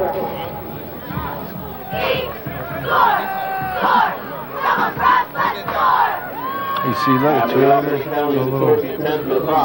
little flip. They got the dance team. They got the cheerleaders. It's a lot of fun down there. Great college atmosphere here at Rowan University. Of course, evolved from Glassboro State College to Rowan College to Rowan University. Looking to perhaps expand the school. Purchased quite a bit of ground, and the school's only going to get bigger. Don't be surprised one day if they're not Division III. On the carry. There's some talk about them going up to 1AA, I believe. So something to look at for the future of Rome. But how about the horn section, the band too, man? They were kicking. Yeah, we got to hear your stylings kind of accompanying them. A couple of songs. They had a couple good tunes.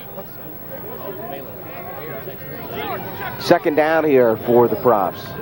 Rankin has really picked up his game after a slow start. Rankin in the pocket, throws downfield, has a man, and it's Silva. Silva cut down, but not before picking up a big chunk, and this Rowan University offense has started to figure it out. Nice job by Rankin that time, as he's going to get hit on his backside by one of the linebackers from Montclair, but before administering the hit, or taking in the hit, he was able to get that ball off. Nice pass by him. Here's Silva again, getting to the corner. He's going to pick up some good first down yardage, at least probably about 4 yards.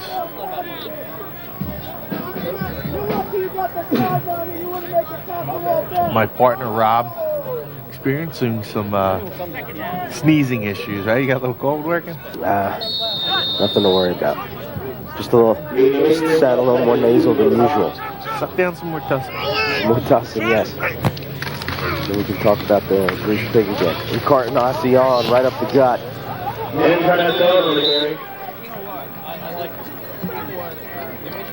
First down for the Profs, and this offense again is really starting to figure it out. Not only moving the chains, controlling the clock now. 24-7 lead with 6:20 left here in the third quarter. Now, I think it's imperative right now for Montclair to try to get some type of turnover, whether it be trying to strip the ball or put some pressure on the young quarterback and forcing him into a mistake. But they got to maybe take some gambles now. Albry again with the carry. He, of course, has one touchdown on the day. And Rowan content to ground it out and eat up some clock here, as still plenty of time. 5 minutes and 45 seconds left in this third quarter. Hand off to Albry. Maybe two. 3rd and 3. Defendants on the stop, along with Moore. See Rowan going through a number of different backs. See Encarnacion, Albry. Then you have the two weapons on the outside. Wright and Silvas. This is a well-balanced attack that Rowan has. They can throw a different number of weapons at.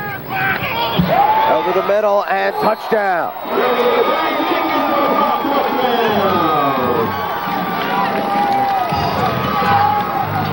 Well, Rowan has really turned it on here as Rankin finds Jenkins for the touchdown, and all of a sudden it's a blowout. Talking about big targets, Brian Jenkins, a senior, 6'5", 230 pounds. Went to Hamilton, or out of Hamilton. Went to Nottingham High School, and you got these type of guys, Rob, 6'3", 6'5". You're bringing a tight end with that type of power, and that's nice to see the senior pulling the touchdown on his final home game for Rowan, regular season here on senior day. 31-7 now with 5:04 left, and Montclair State probably doesn't know what hit them. They were on top 7-0 in this one, Shawn, and they really controlled things. And again, a couple turnovers here, and that's one of the things that Rowan has done well. They've not turned the ball over, have really made Montclair State earn it. And you're right, they just didn't throw any kind of knockout punches early on. They really had everything going in the first quarter. Held Rowan to the 3 and outs. Offensively, they were moving the ball. And you get held on downs in the first drive.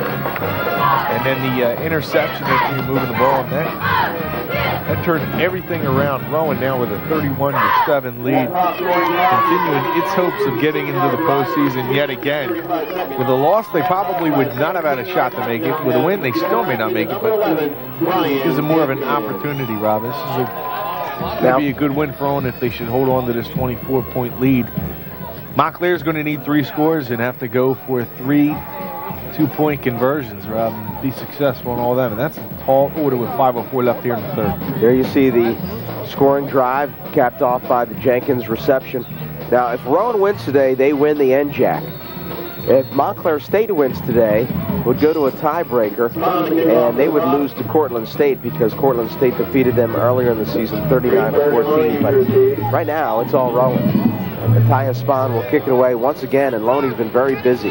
He takes it at his 13-yard line, and Loney is cut down at about the 24-yard line by Craig Rawls. So if they win this game, if Rowan wins, they're in. They're in. Automatic bid to the NCAA. Information earlier before this game started. Not saying by who either. First and 10 for Montclair State at their 25-yard line. First and 10 at the 25, and Ferriel's going to probably have to go to the air here repeatedly. They're going to have 19 minutes and 57 seconds to catch up. 24 points behind, and that's 3 scores in theory. Certainly not insurmountable. And they'll go to the spread offense here. Ferriel with time, throws it down the middle, and just out past the streaking Perryman. Yeah, you could really tee off on the quarterback. Showed his resiliency coming back in after injury in this game, but this is a difficult spot for Montclair, who has the ability to get it downfield, but not a team that loves to play shootout football. I mean, Coach knew. We talked to him before the game, and he said, this is a shootout. We don't like our chances that much against Rowan. He was a team that likes to get the numbers up. Second down for Ferriel. The coach in the backfield now, and in motion for Montclair, it's Walker. Overloaded on the left side is Ferriel now, streaking, trying to get out of the rush, and look at just how elusive Ferriel is, but this time he's not going to get away. Just too much pressure by the Profs defense, and again, things right now just going all Rowan's way. Third sack of the afternoon for this Rowan defense. When you know a team's going to be passing the ball, Rob, you just take 5 or 6 guys, put them back in coverage, let the other 5 go after the quarterback. And, yeah, that's just a tough spot. You just can't. You're not going to come up with big plays usually in that type of situation. And you need big plays when you're down 3 scores. And with 4 minutes left in the third. Third down. We'll call it 20. Ferriel getting pressure. Eludes one man. Now again, and he will keep it. And is it a safety? No. It'll be spotted at the 1-yard line. Ferriel did a nice job just keeping the ball out of the end zone. He took a look and saw where he was. I don't know if I totally agree with the call, but nonetheless, he's prohibits the safety. Well, Randy Tosh really putting on the pressure. A sophomore linebacker out of Columbia, New Jersey, really forcing the issue, and now Commune forced to punt again, and Rowan will come away with excellent field position. Commune, a low-line drive, will find D'Imperio at the 34-yard line. D'Imperio still on his feet. D'Imperio cut down at the 11-yard line. So a short punt by Commune results in a nice return by D'Imperio, and Rowan University is just going to continue to pound away at this Montclair State defense. You're right, they'll probably go to the ground again, try to eat up some of this clock. They've had some success here in the second half of that. And, wow, has the momentum switched. from the beginning of this game. Last night in playoff action, Robin, high school football, some local teams advanced into the playoffs a little bit more. Delsey was a team that was given well, they could handle in the first 3 quarters. The final play of the third quarter ended up scoring, taking the lead against Woodrow Wilson, and went on to really put it on that team late in the fourth quarter, and the conditioning came into factor there for Delsey. They rotated a lot of guys. Rankin pitches to Albury, and Albury's cut down. I'm not sure he got back to the original line of scrimmage. I bring that up because you can see Rowan, with the conditioning that they have, always going with that no-huddle offense, really wearing down this Montclair team. And you can just see that, by shuffling guys in and out, by putting that no-huddle in motion, you get a lot of guys that are pretty well put and fit. And they're able to get into that third and fourth quarter. That's why Rowan sometimes will get down and they're able to come back on teams. They play very well in the second half of the game. Albury. And Albury is cut down. He'll pick up about 4 or 5, and it'll bring up a big third down. Right now, Rowan with one eye on the clock. Still a lot of time here. 2:40 and counting remaining in this third quarter.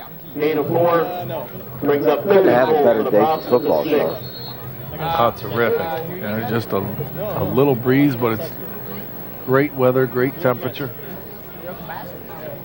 Rowan with 19 seconds left on the play clock. They're not snapping it right at the end. They're giving it a lot of time still on that play clock. That's the way this offense works. Rankin has it tipped, and that was the kind of play that really Montclair State needed, as coming onto it was Nick DeFalco. If he could have come away with that and returned that, we would have had ourselves quite a football game, but instead it'll be 4th down, and looks like Rankin's staying out there. They're not going to kick the field goal, which I'm a bit surprised at. Instead, they're going to talk it over. Rankin calls timeout. 2:12 left in this third quarter. And again, Jay Corsi will try to sort out exactly what their plan of attack will be. Shawn, you mentioned high school football yesterday. And earlier in the day, you mentioned Zach Valentine. That's a Woodbury team that we saw earlier in the year on Channel 5, and really started to kind of get their legs underneath them and really gave Shalleck all they could handle yesterday. Yeah, that was probably maybe the most thrilling game of the playoffs yesterday. Woodbury wasn't able to pull it out, but you can see how that team has risen over, to the level of its top competition in Group 1. Shalleck, being the 4 seed, was able to pull that out. But they're going to have a tough time, I think, next week if Fallsburg doesn't happen to beat Palmyra, which we really think will happen. Frankly, I was a little surprised. I thought Shalleck would have, had an easier time with it. But again, if you recall back at the beginning of the year when we talked to head coach Zach Valentine, he said this is probably his most talented team he's had, and probably on some level he feels disappointed the way that the season transpired. Oh yeah, I'm sure. But yes and no. I think with Zach, he was pretty proud with the way his team responded after going down 0-3, to start the year. 1-3. That's a tough thing to come back from, and the team played particularly well, improved its tackling. 4th down now. Rankin throws it to the corner, and that's out of the end zone. And interesting call as they go for it well within Spahn's range, and they'll turn it over on downs. The Rowan men's basketball team opens the season and Friday, November 18th. One thing that Rowan does here is they give Montclair State some breathing room still, with only needing 3 scores now with the 2-point conversions, but also not using up all that clock.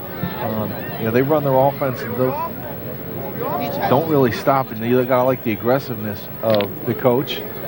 And this is what Rowan does well, is they like to run and gun and throw it up. They're not going to break from their offense here in the third quarter. You wonder if that blocked field goal from last week is in the back of the mind of Jay Corsi and the coaching staff. And right now, additionally, they really like the play of their defense. That's indicated by that last play as a loss of yardage and really making Montclair State really earn whatever points they're going to score here. Maybe he's punishing him for that kickoff earlier.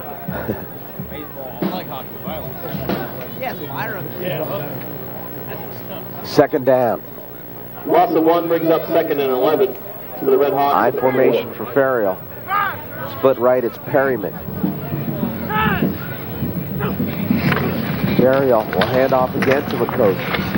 And McCoach again, not much there. On the carry. You can see they're just making McCoach is a good running back, but he's making the wrong decisions now. That time he cuts back to the inside and the teeth of that Glassboro defense. Nowhere to go with all the big fellas up front.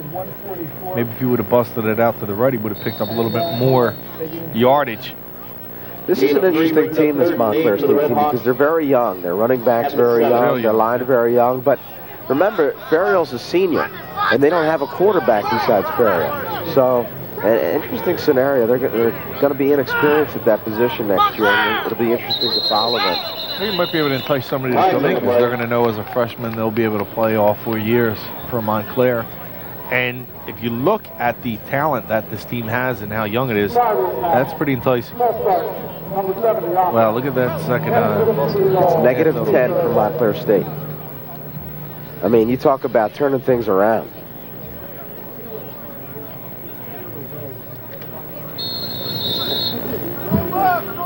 .42 seconds now and counting in this third quarter. 3rd and 11 for the Red Hawks. Third down. Burial will hand off to McCoach. And again, just not much there.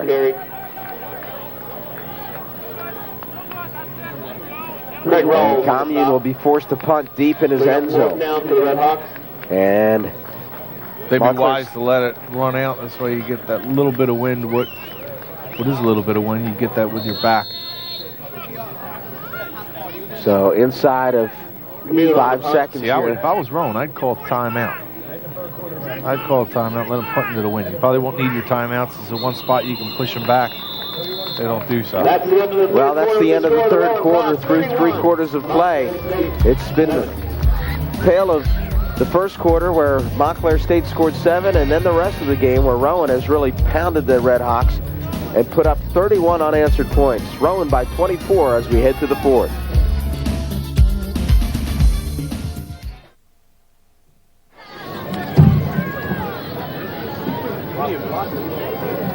Welcome back to Rowan University as Commune gets the punt away, and it will bounce and fall out of bounds at about the 34-yard line. So Commune's had a difficult time of it punting. And 14:53 left. The Red Hawks 35-yard line.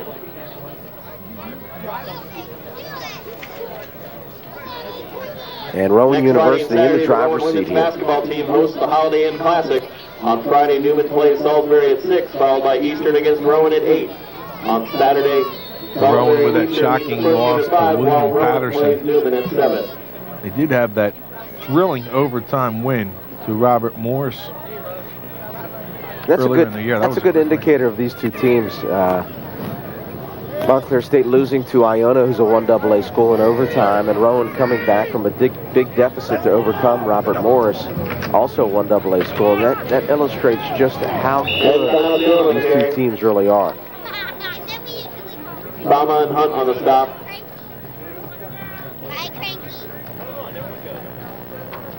You know, Montclair coming in. They had lost that SUNY Cortland game 39-14. Rowan won at SUNY Cortland 24-16.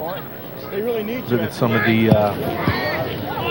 different scores. And it looks like Rowan had the better team coming in, but the loss of Oriole even things out a little bit. Rowan, though, really playing with a lot of determination here. And this ball, we'll see who comes away with it, as No on the play. It's 3rd down. going to be Rowan.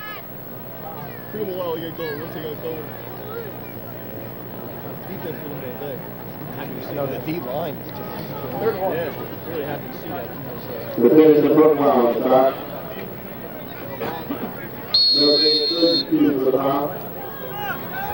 Encarnacion now, because after a slow start, 15 carries and 60 yards. So a 3rd down here for the Profs. Rankin with 1 setback, and he will hand off to Albrecht. And he'll pick up the 1st down.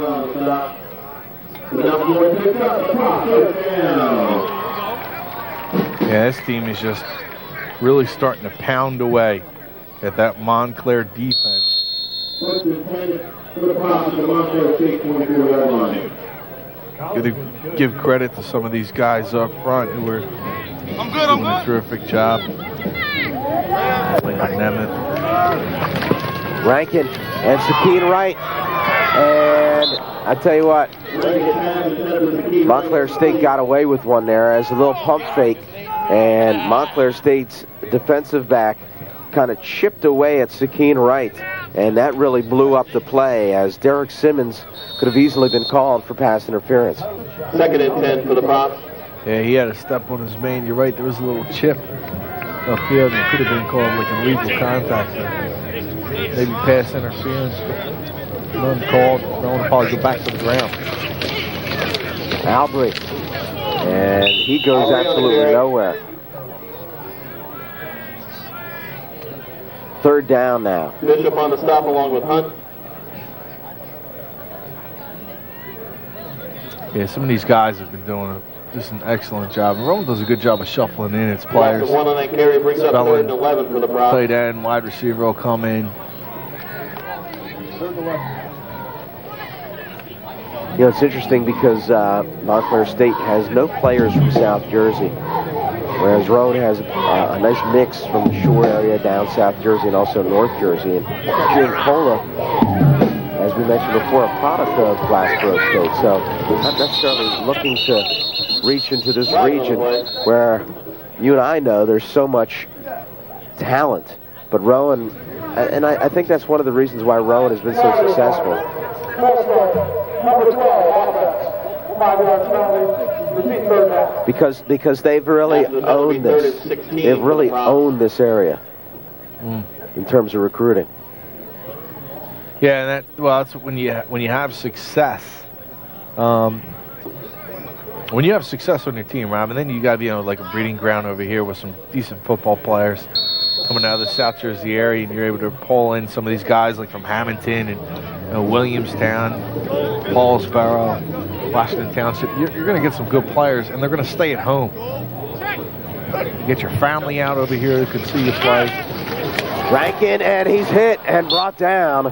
The first sack of the day for this Montclair State defense as Rankin off of the blind side, brought down by Sal Fama. Jammed up on the 3-yard line. So far.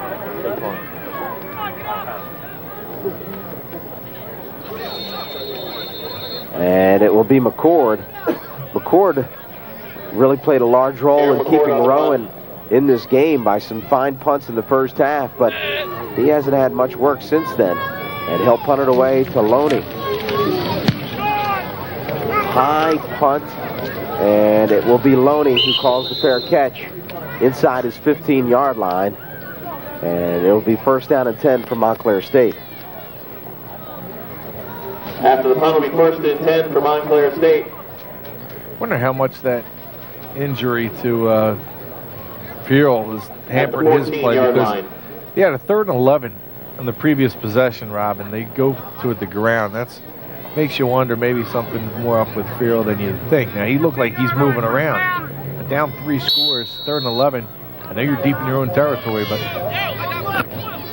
I wouldn't say you're giving up on the giving up on the game. And I wonder how healthy he is right now.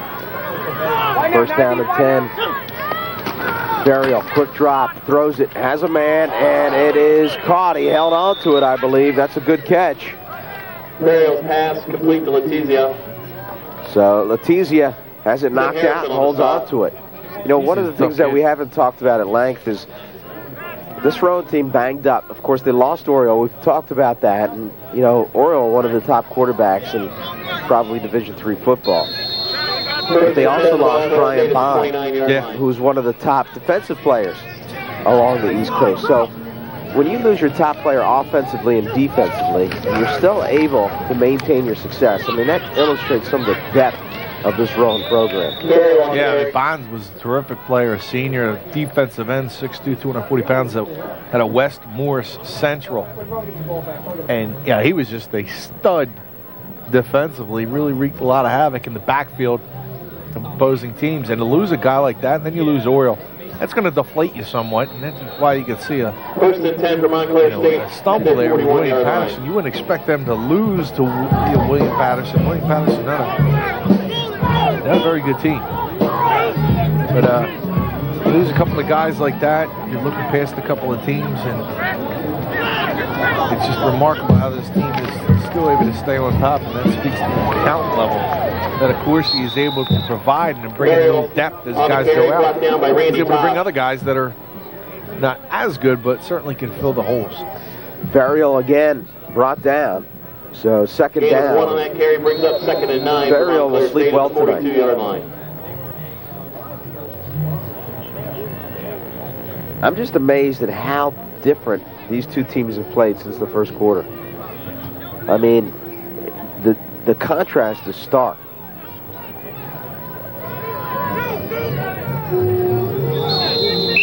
And now, some confusion forces Montclair State to call a timeout. This is a series that has gone on for quite some time. Montclair State owns the series edge right now, 24-20.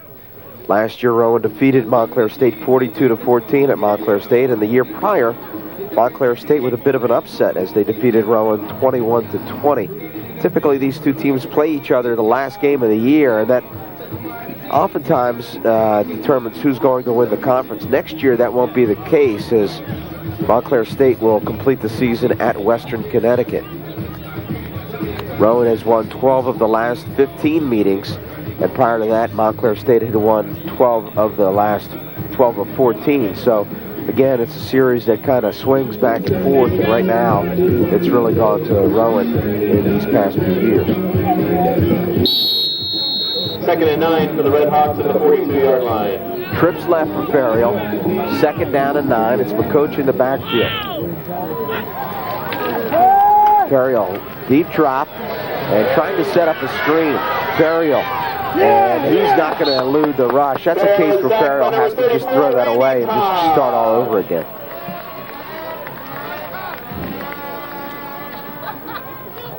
Well, what did Coach Jim Pohl say? He said, we don't want him to throw the ball 40 times. Well, he's going to probably be near that mark toward the end of this game.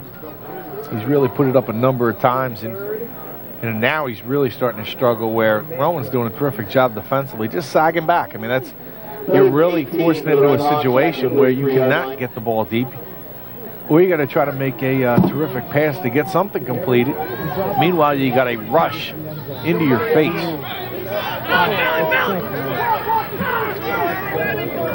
Long 3rd down, Ferriel, and he'll hit a man, but nowhere close to the first down as he hooks up with Walker. And again, it's going to be Commune to put it away.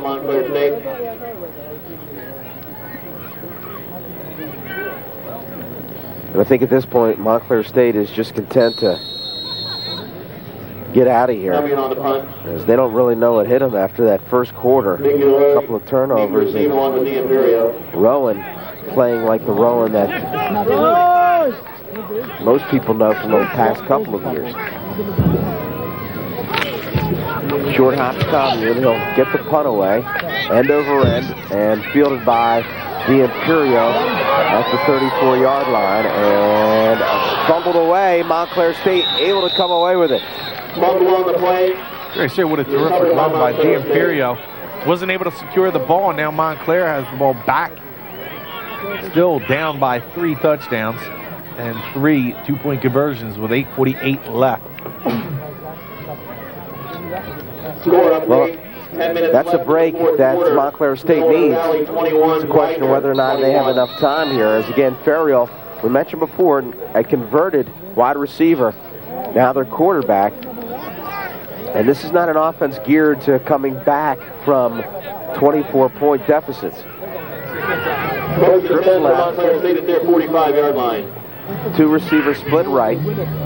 Spread offense for Ferriel. Short snap, and Ferriel again's in big trouble. Sacked by number 31. Todd Trout had that big interception. Trout's going to come on a blitz. No one picks him up. And that spells more trouble yet again for Ferriel. Now faced with another 2nd and long. It just seems like first downs now. They are struggled mightily over the last couple of possessions to pick up anything on first down. Moving backward, with Rowan applying a lot of pressure.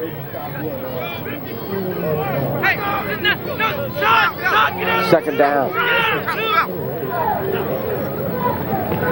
Ferrial again drops. Now will use his feet. Ferrial will string it out, and he'll have enough for the first down. Just short of midfield. Randy Todd and Todd Trout on the stop. Actually, he's going to be short, Rob. He's still another 5 or 6 yards short. I'm sorry. That's correct. Don't worry about it, man. Brings up 3rd and 6 for the Red Hawks at the 49-yard line. Another score update. In the third quarter, Union 35, RPI 28. Cherokee last night really putting it to Williamstown, kind of flexing its muscle in that Group 4 where Williamstown a terrific season coming into the game undefeated 11. And stepping up just a little bit in class with Cherokee. Blytheville is really the number 1 team right now, the best team overall. And Ferrial finds a man down the sideline, streaking towards the end zone, pushed out by Bailey, but Ferrial hooking up with Walker, and Montclair State on the move. That's why, you know, I know still they're a ways away from trying to make a comeback, but I get the question when Rowan goes for those, you know, it just leaves a little too much time on that clock in between plays, you know, not using up all that clock, 10, 11 seconds on each play, really, they're able to use up. Once you have that 31-7 lead, I know you don't want to become complacent. You want to run your offense. However, you can ease up on the gas pedal a little bit and run that clock a little bit more. Put you in a better position. You never know when a ball is going to bounce against you. And, you know, Montclair getting a score here. Maybe they can pull that momentum back in its favor. Deepest penetration since the first quarter, and the coach will be brought down, and the defense steps up as Robert Nisak. That's Robert Nisak out of Washington Township. This guy was a tackling machine for the Minutemen. This time he's able to fly in and make the tackle.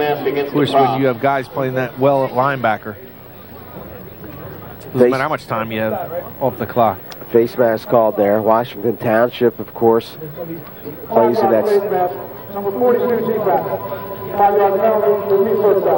that same conference as Cherokee, and Washington Township not making the playoffs this year. Their first time in some time. You see the penalty.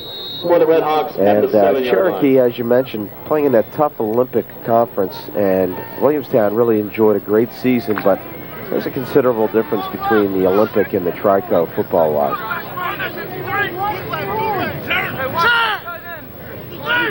Remember, Williamstown also the smallest Group 4 school.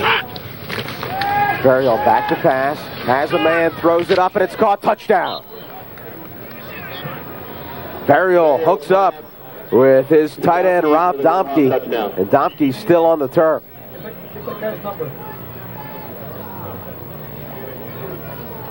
He took a shot, looks like, into his back, and he is not feeling well right now. Well, Domke's down.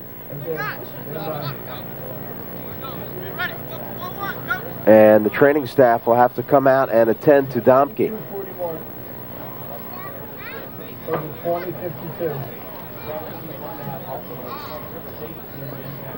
You can see he is reeling in pain. We'll step away. 6:27 left, awaiting the point after. Rowan on top, 31-13.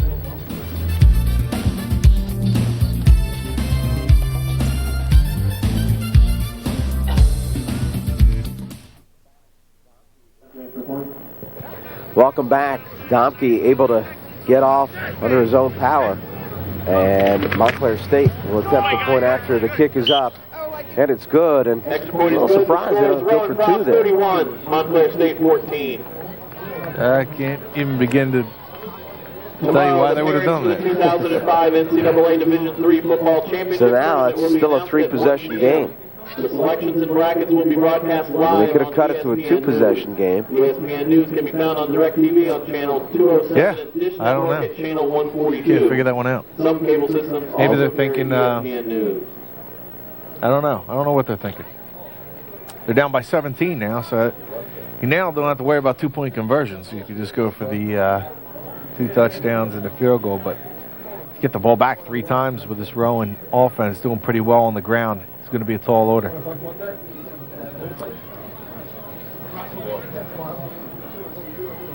Seneca beat Triton last night. Yeah, Seneca, of course, coached by Bill Fisher, who was the head coach at Triton. So, kind of a sweet win for him as he defeats his former team. And that Seneca program, in just about every sport, is already starting to flex its muscles. They're probably going to be the preseason favorite in baseball. And again, remember, this is just their second year competing as a high school. When I say preseason favorite in baseball, I mean in South Jersey, not just in Group 3. Montclair State there, you see, owning the time of possession, but that doesn't indicate the score by any means, as Rowan has really handed it to Montclair State as they attempt to onside kick, and Rowan wisely lets it roll out of bounds, and Rowan will start at the 35-yard line. Yeah, with 278 total yards, rest of the team have only 60. That includes the coach. Also, Glassboro, congratulations to them. They got the win over Salem, 21-0. Salem playing a little better. Wasn't surprised by that. I was surprised it was a little closer than what it was. I thought maybe Glassboro would get into at least the 30s against Salem. But that's tough playing a team back-to-back in consecutive weeks. Well, if we see a Glassboro-Paulsboro matchup, that's going to be a good one. What we won't see unofficially is a West Deptford final that a lot of people were excited of the possibilities of that. Apparently, being told that Deptford lost its game. That is a huge disappointment for Owl Warriors team in the way it finished up. The season losing to Williamstown and apparently to Collingswood. What about Collingswood? Out of nowhere. Score updated with 6 minutes left in the game. No, they're Lower at Valley Collingswood. 28, Widener 21. Uh-huh.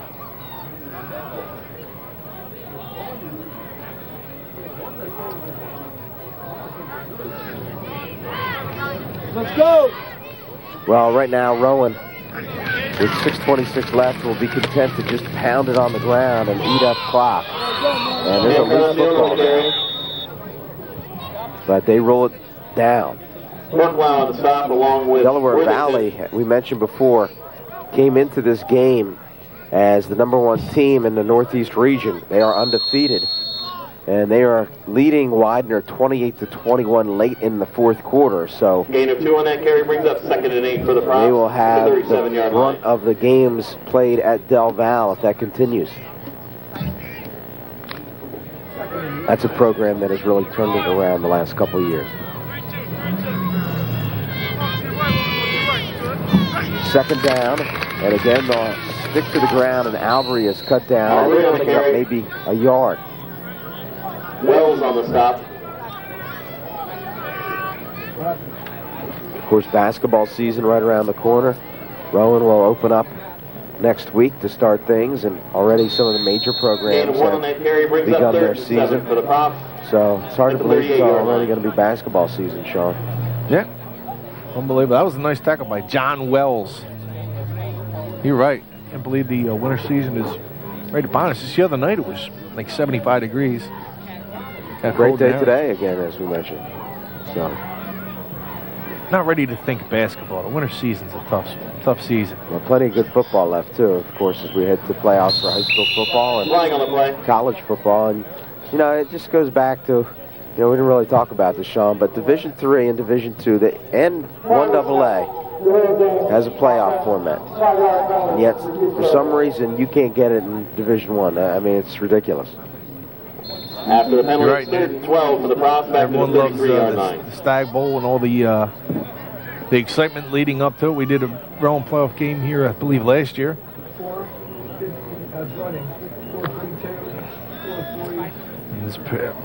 We're getting confirmation that Deptford did lose to Collingswood. That's very surprising. Surprising score there as Denver goes down to Group 2, loses to Collingswood as a number 2 seed. And that really opens things up for West Deptford, Rob. I mean, looking at that Group 2, I didn't think anybody could legitimately challenge West Deptford, although they're just a 5 seed with the amount of power points that they got. Wasn't that much. So it'll be interesting to see over the next 2 weeks if West Deptford's able to get past Point Pleasant Barrow and Burlington City today. Burlington Township. Burlington Township today, then possibly a matchup with Point Pleasant, the top seed. And could see a repeat of Collingswood West Deptford in the future. Down is Mike Loiseau out of Blackwood, played in Highland, and he is shaken up as they attend to him. You see Jay Accorsi talking to him. Of course, Accorsi was an assistant here under Casey Keller.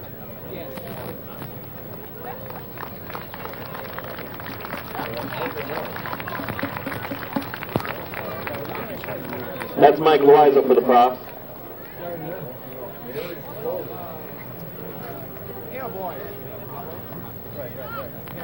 And they will escort him off the field. And that's, at this point, that's the one thing as a coach, you know, with the game in hand, you just want to stay injury-free at this point.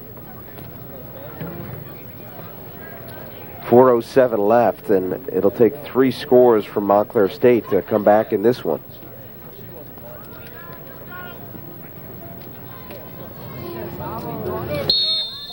Good stop! Good communication, good steps. Nice and quick, Aaron. And McCord will punt it away. Back to return. He's standing at his 32-yard line.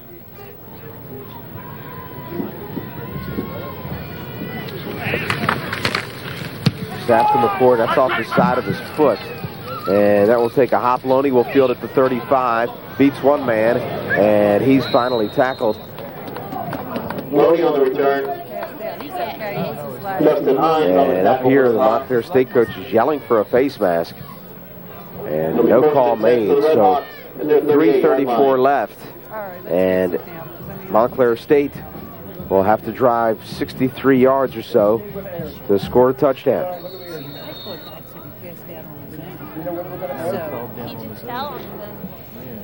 Yeah, and just, you know, it's next to impossible to try and get back these 3 scores, which makes you wonder why would you go for the 2-point conversion? You have the ball back, and then you should give yourself a shot if you're able to get another touchdown. Yourself an onside kick again. Burial again showing that escapability, but the rush of Rowan just too much. They will drop him for another big loss. Another sack for Rowan, as Rowan now with 7 sacks on the afternoon. Just for those of you who are interested in taking a look to see where Rowan will be playing, the Division III championship selections and bracket announcement will be broadcast live on ESPN News. The NCAA Division III committee will announce the 32-team field at about 1 p.m. Eastern Time, Sunday, November 13th. And ESPN News can be found on your Comcast station, your Comcast network. Burial drops the football. Burial recovers his own fumble.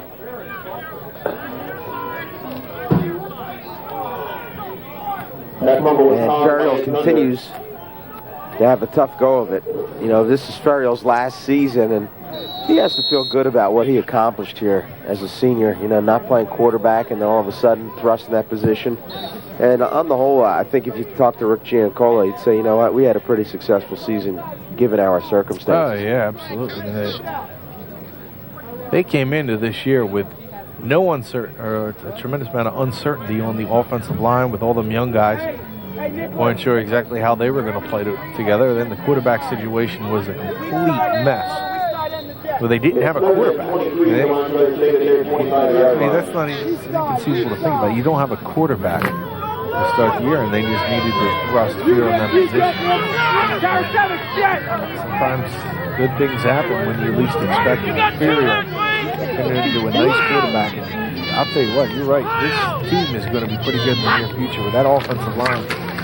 They've been playing well here in the second half. Burial showing his speed, throws it up, has a man open, and he hits him on the run. And he'll be brought down at the 20-yard line. Burial again showing that escapability, hits Letizia, and Montclair State won't go down without a fight.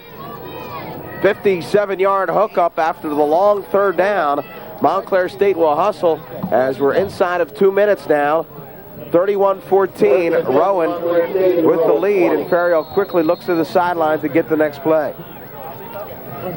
See, he's such a great athlete, man.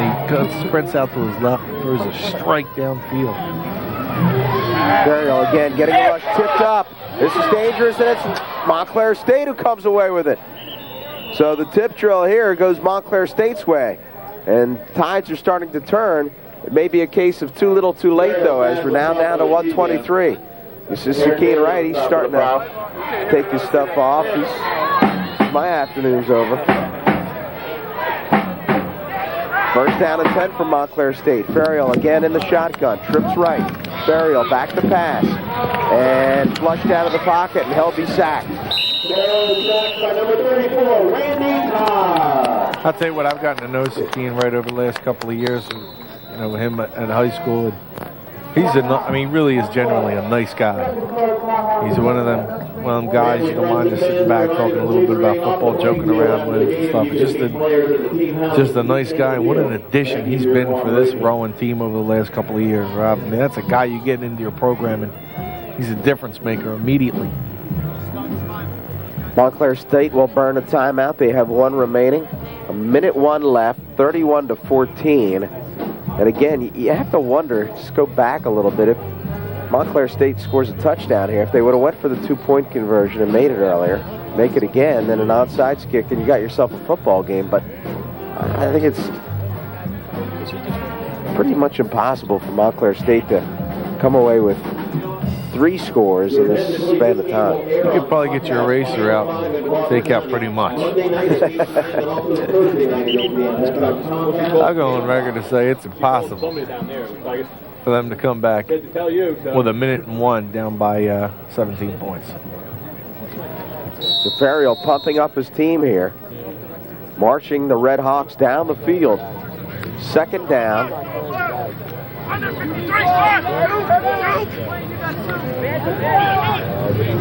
Trips right. Again, empty backfield.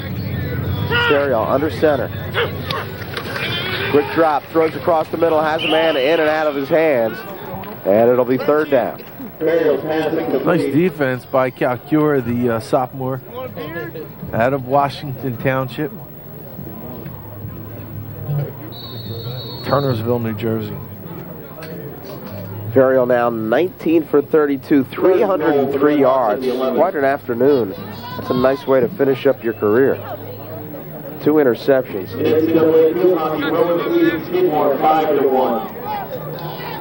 And Rowan field hockey team defeated Skidmore in the playoffs. So athletic program successful here as usual at Rowan. Ferriol trying to buy time, and again rolls to his left. Still looking, and now he's in big trouble. Sacked all the way back at the 32-yard line. And Giancola will call timeout. And that's a case where, again, Ferriol has, it's hard to fault him because he's made so many good plays just using his athleticism, but it just isn't going to happen most of the time. And now you're in a situation where it's really an impossibility to score a touchdown. It's a Hail Mary on a goal to go. Yeah, there's times where he's going to get sacked and get a big loss, and there's times where he's going to make a huge play for you, and he's done that through the course of the season. But Giancola told us, sometimes he's like, oh, no, throw it, but, come off with a terrific play that even he becomes in awe of. And this guy's just, like, the escapability of him, and his ability to move inside the pocket is really unmatched by any other end-jack quarterback.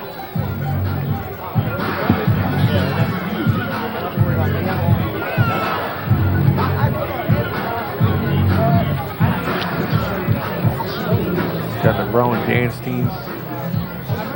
all in all, a good senior day for this Rowan University team. Sakeen Wright, of course, with a big touchdown pass reception in his senior year. Brian Jenkins, also a senior, scoring a touchdown. Nadir Albury, a senior, scoring a touchdown. So they really shared the wealth amongst the seniors. And, you know, after a slow start, I don't think Jay Corsi could have written it up any better for his team. Slow. They were in reverse. They come out and they just did not look like they had any inspiration whatsoever coming into the game. They turned it on. 4th and goal and thrown up for grabs. Knocked down, and Jabril Joseph upset with himself, but you know, again, that's a situation you don't want an interception there. Knock it down, you're better off. It's just padding your stats there. 26 seconds left. They're going to kneel on it anyway.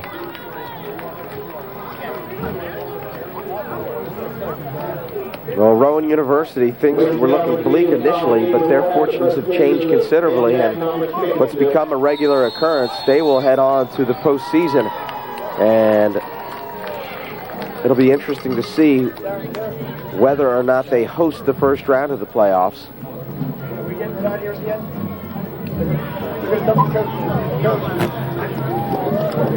And taking a knee is Rankin, and they now douse Jay Accorsi with the water.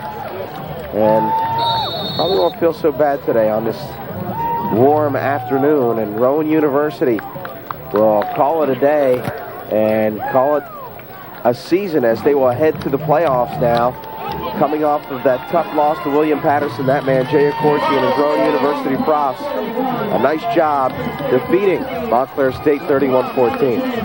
Yeah, Rowan just, you know, I said they didn't have a pulse, and all of a sudden they had a strong beat. And that's exactly what happened. This team looked like it didn't even show up in the first quarter and managed to come back very strong with a powerful running game.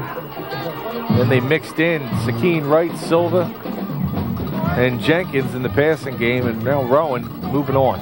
Well, it's interesting because we started the game and talking with Accorsi, and he said this team's strength is they battled against adversity, and that's really what the first quarter was.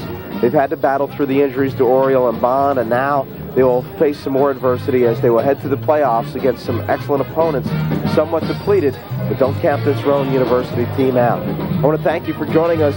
Once again, it was Rowan defeating Montclair State 31-14 for my stat man, Mike DeChico. My partner, Shawn Leary. My producer, director, Stan Ritter. I'm Rob Christ. Once again, your final score, Rowan defeats Montclair State 31-14. Good night, everybody.